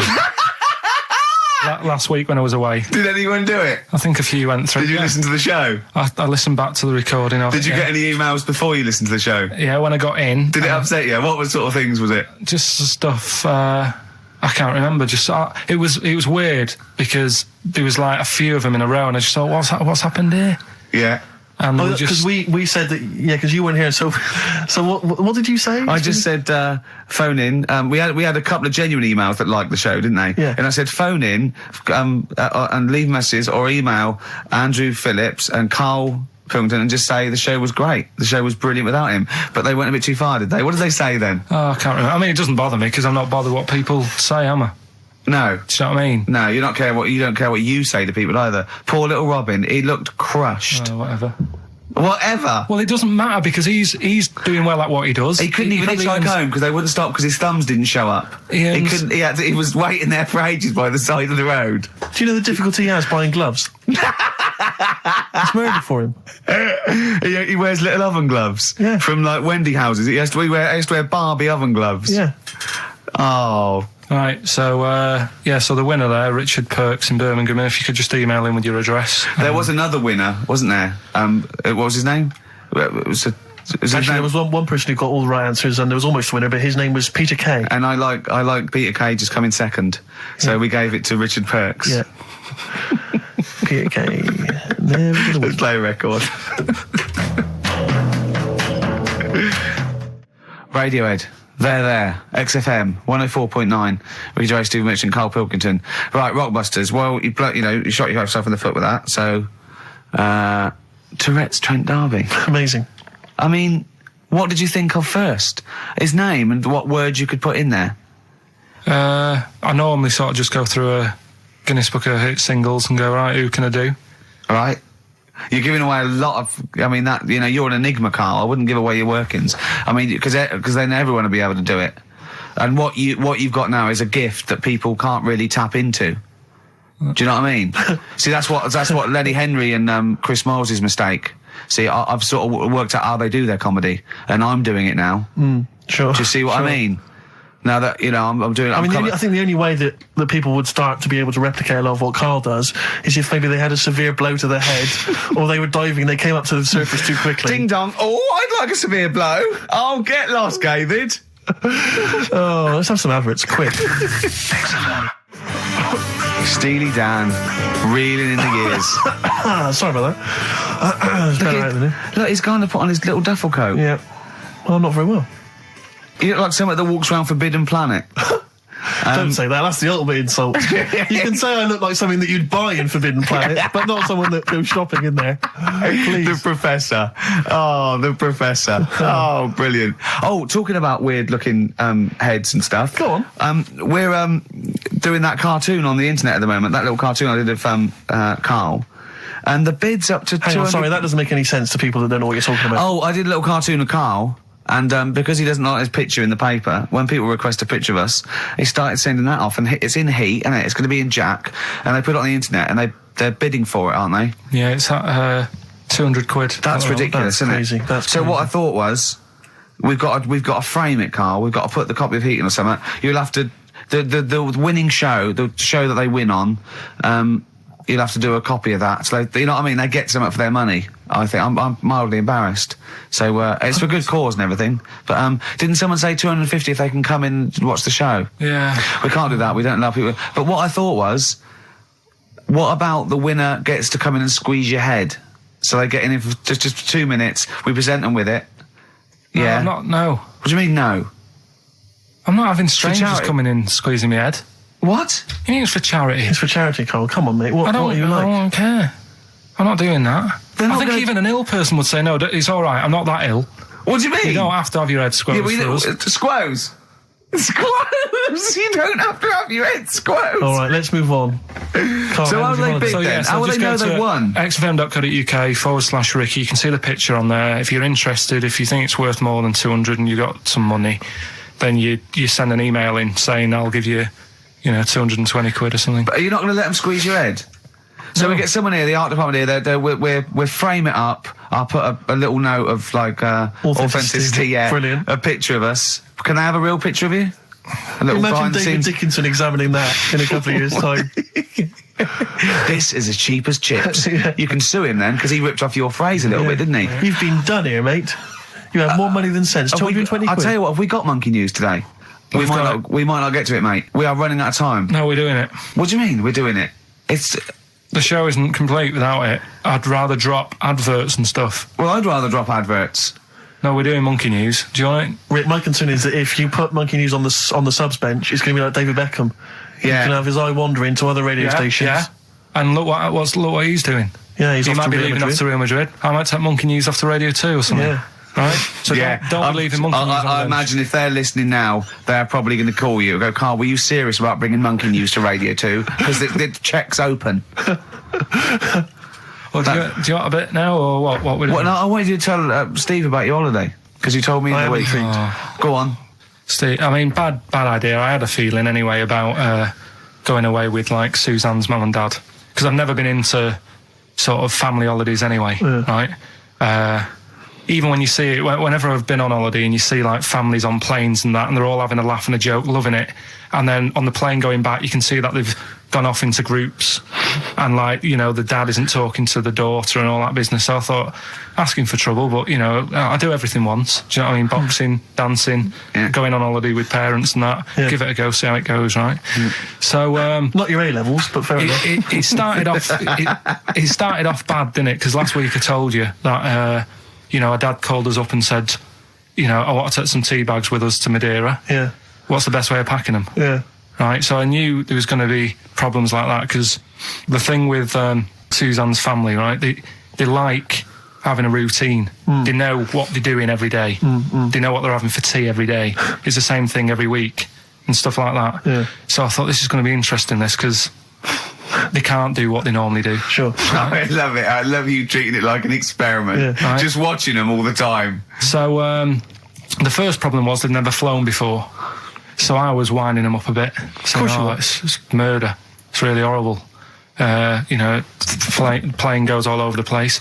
And my mum had done some research saying, well, I've been reading about it, and she got a funny accent. More people, there's more chance of me being killed on a donkey than there is on a plane. So I upset her. I said, right, when we get there, Spain. I said, when we get there, let's see if there's any donkeys on the beach. Yeah. Right? And she didn't like that. So, oh, what? The joke about you hoping she died? Yeah. Oh, what's up with her? Right, so we get there, and, you know, they see the villa and that, they're quite happy with all that business, right, and all that stuff. And then, as time went on, I was getting a bit sort of fed up with them being around us all the time, because I think you should have your own time when you go on holiday with the family. You should say, right, you go off and do your thing, we'll do our thing, and we'll meet up later and talk about what we've been doing and stuff. Anyway, so it gets to, like, the Thursday. We've been away since Monday, right? And I said, right, we're going out tonight. So our mum says, yeah, we'll come with you. I said, no, it's just us. We're having a bit of time on our own, right? Is it true you said to her, you told me this, you said to her, you started to annoy me, I want some time on my own? Well, I just said, I told her at the start, I said, it's going to be interesting, this, because people annoy me when they're around me a lot. Sure. So I wasn't nasty to her, I just was saying people, not her. All right. Yeah. Do you know what I mean? I'm just saying, you're going to get on my nerves. So, you hailed a donkey for her. So, no, but seriously, right, with the flying, do you know those stockings that you can get because of deep vein thrombosis? Sure. She had them on in the cab. Brilliant. And it's only a 2-hour flight as well, so that was annoying me. Right, so anyway, it gets to this, you know, the Thursday night when I'm going out with Suzanne, and our mum's like sat on the sun lounger outside. So where are we going tonight? I said, no, like I said, it's just us. We're going out having a bit of time to ourselves. So I could see as the day was getting on, she was realising that she's got a night in with, like, her husband, right? Her face started to, like, look miserable. Sure. I thought, I'm loving this. Right. So I said, right, I'm going in to go and have a shower, go and get ready for the tonight. It's going to be great.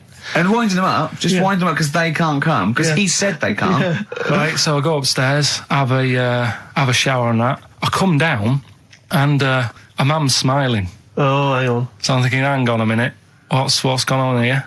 So I went to Suzanne. I said, "Why is your mum smiling? She's not coming." She said, "No, but my dad said he'll take her out now." So in a way, she was happy because she got her own way, which had annoyed me. That annoyed you, sure, because you wanted to... What, you don't even want her husband taking her out? Well, it's just the fact she didn't want to go out. She was happy to stay in and have sausage, egg and chips that they'd found from some shop that sold English food. Right. So that's almost like what they do if they're at home. Sausage, egg and chips. So she was happy with that if we were staying in and having that. But because we were going out, she was fed up. Right? So she's smiling. So she's going, "Yeah, I'm going out now." So I said, "Well, enjoy yourself." She said, "Where are you going?" I said, "Well, it doesn't matter, does it? You don't need to know." Sure. You're not going to where we're going. "Oh, you just don't want us to be in the same restaurant." I said, "Yeah, that's right." I said, "I want a night out on my own with Suzanne. It's our holiday as well." I don't know. I can talk to you about this. This is not even his own parents. This is someone else's parents. These are the parents of the woman he loves. But even Suzanne sort of agreed with me. There's only so much time you can spend with your parents. That's why you leave. That's why when you're ill, you don't go home to them.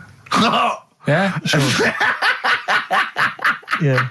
Because the slight difference between me and you, Karl, is that not everyone in the world annoys me.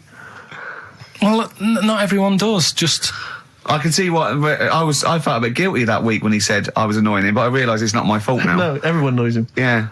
So, yeah, it was an alright holiday. It was good to get back. Brilliant. Won't be doing it again.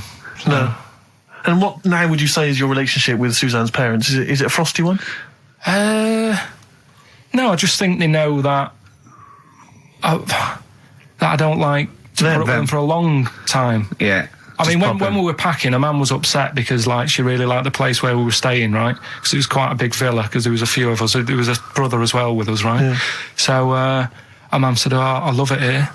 She said, "I'm definitely going to book this place again." I said, "It's a bit big for two of you, isn't it?" Just being sarky, like, we're definitely... I said, because, I won't be coming again. You're like, I don't know what you're like, Karl. You're a monster.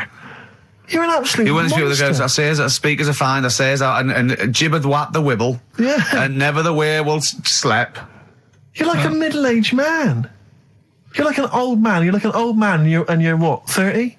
I'm just imagining you scraping along in clogs and a flat cap going, "Oh, that tree's got to come down." Yeah. Puncturing a kid's ball if he kicks it into your garden by mistake. Yeah. Refusing to give it back. Yeah. Gather round. Yeah, there were once Chinese kid as hairy as that cow, which is weird because there's not many Chinese people that are hairy, but this one, I tell you, it were back in 1990. Grandad, are you eating a Twix?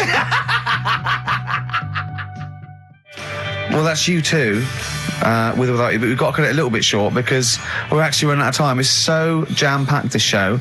We've got monkey news on the bench. Karl just remembered, we've got Cheeky Freak of the Week to fit in. I don't know what to do.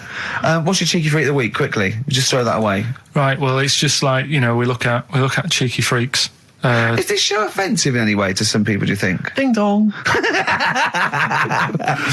Got any buns? Oh, it's the Elephant Man. Go on. Right, well, it's a bit of a problem for you, this one, Steve, right? I'm chucking it forward to you. Remember the Cheeky Freak of the Week that we were talking about?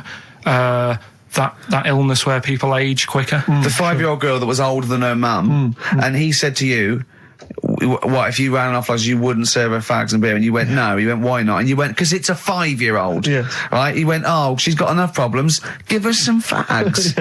You remember that, don't you? Sure. Yeah, right. So, another dilemma for you, right? Picture this. You're running a restaurant, right? Door goes, right? Few people. Most of them look normal. You notice the woman at the back, crawling on all fours. Top half is woman, right? This is real. Yes. This isn't like a comic or anything. This is on, yeah, on the internet. I've seen it. They're called dog people, and her legs just come straight down. They're like little twin legs at the back, and so they walk on all fours because it's easier.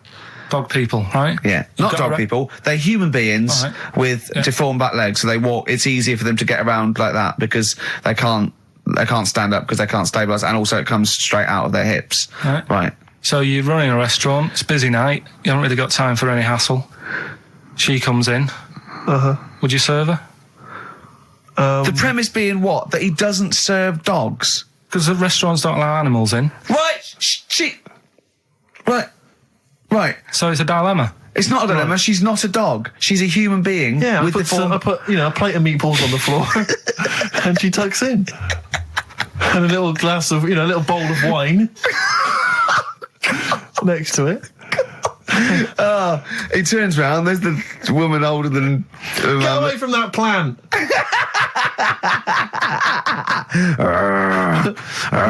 Is service included? Oh, dear. Okay, so monkey news, please. All right then. Let's hear the jingle.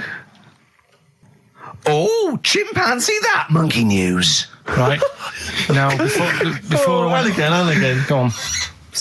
Oh, chimpanzee that monkey news. Brilliant. All right. Right. Before I went away, I told you about Alfred. He was the monkey where there was a robbery going on in a bank. And then he nicked the robber's loot and backed out with a gun. Yeah, He sort of stole. He robbed the robber, didn't he? Yeah. Did he take his gun as well? He took the weapons. He took all the weapons. There was like a couple of robbers. He managed, because they were so amazed that a monkey was coming in. It was like... Don't talk shite twice. Right? Anyway, got a follow-up to that. Okay, now what was that monkey's name? Alfred. That was Alfred. Because a lot of people wanted to know, well, what did he do? Did he go off and have a holiday? Did he... No. Right, so the follow-up is, what happened is, the monkey had the guns, had the cash, which was $250,000. Sure. Right? It went back to the zoo. Right? Right, Karl, you're talking shit. Ricky, I get angry with you when you won't let him finish his monkey news. Right. Can't we just get out the official Imagine thing? if people were interrupting Trevor McDonald. It wouldn't happen. I want to make sure I don't get anything wrong. No, of course not. So check the internet. So the monkey goes back to the zoo, right, where all the zookeepers come out and go, get him. He's got the guns. Yeah. He hands out a couple of guns to his mates.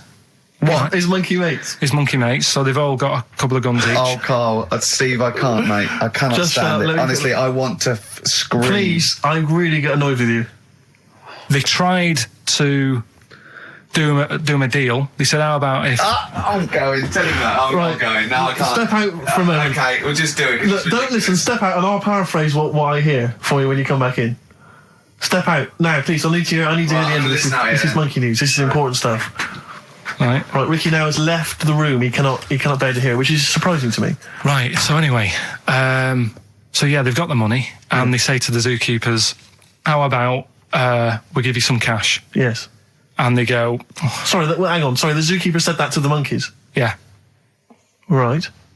No, the monkeys who have got the £250,000 right. say to the zookeepers, we'll sort you some money out if you let us go. Sorry, the monkeys say to the zookeepers... We'll give you some money. Yeah. You don't see any problem with that? Right, listen. Okay. It's nearly finished. Right, I'm listening out there. This is ridiculous. What do you mean the monkeys say? What do you mean the monkeys say to the zookeeper? They were probably holding the money out, like kind of going, look, we'll do your deal. Right, okay, come on. And what happened is, I think they were happy with that. I think they left, and that was that. They wanted to get out of the zoo because they didn't like it in there. There's the thing. Right, I don't... Just have a look. Right, Karl, think. Right, how did they get out in the first place, this one? Just let Steve have a... So why did he go... So he went and robbed... He thought... he knew there was going to be a robbery that day, did he? He might have been getting some money before they went to escape, and then that happened and they had more money. They might have been withdrawing some stuff out. What do you mean? No. If he was planning on leaving the zoo, he's going to get his savings. What are you talking about? What have you read there, Steve? I've got a feeling this is a review of one of the Planet of the Apes films. I think it's Escape from the Planet of the Apes. I'm not certain. It could be Beneath the Planet of the Apes. Right, Karl, think. Please think, right? So this monkey, right, he leaves the zoo, right? So he leaves the zoo, which he can do, presumably what? They leave him the keys or what? They're chatting to him, they might as well. He goes to a bank. What's he thinking of doing? Sees a robbery, probably by chance. He probably wasn't tipped off, was he? Or has he got one of those police scanners? Probably got one of those police scanners. Well, I think he was going to the bank to get a mortgage to build I think he wanted an extension, didn't he, on his cage? Think of that. And so I love the fact that he hands out the guns and they do a deal. It's honestly, you've got the best mind working on radio today. It's incredible. The only person who makes less sense is Terry Wogan.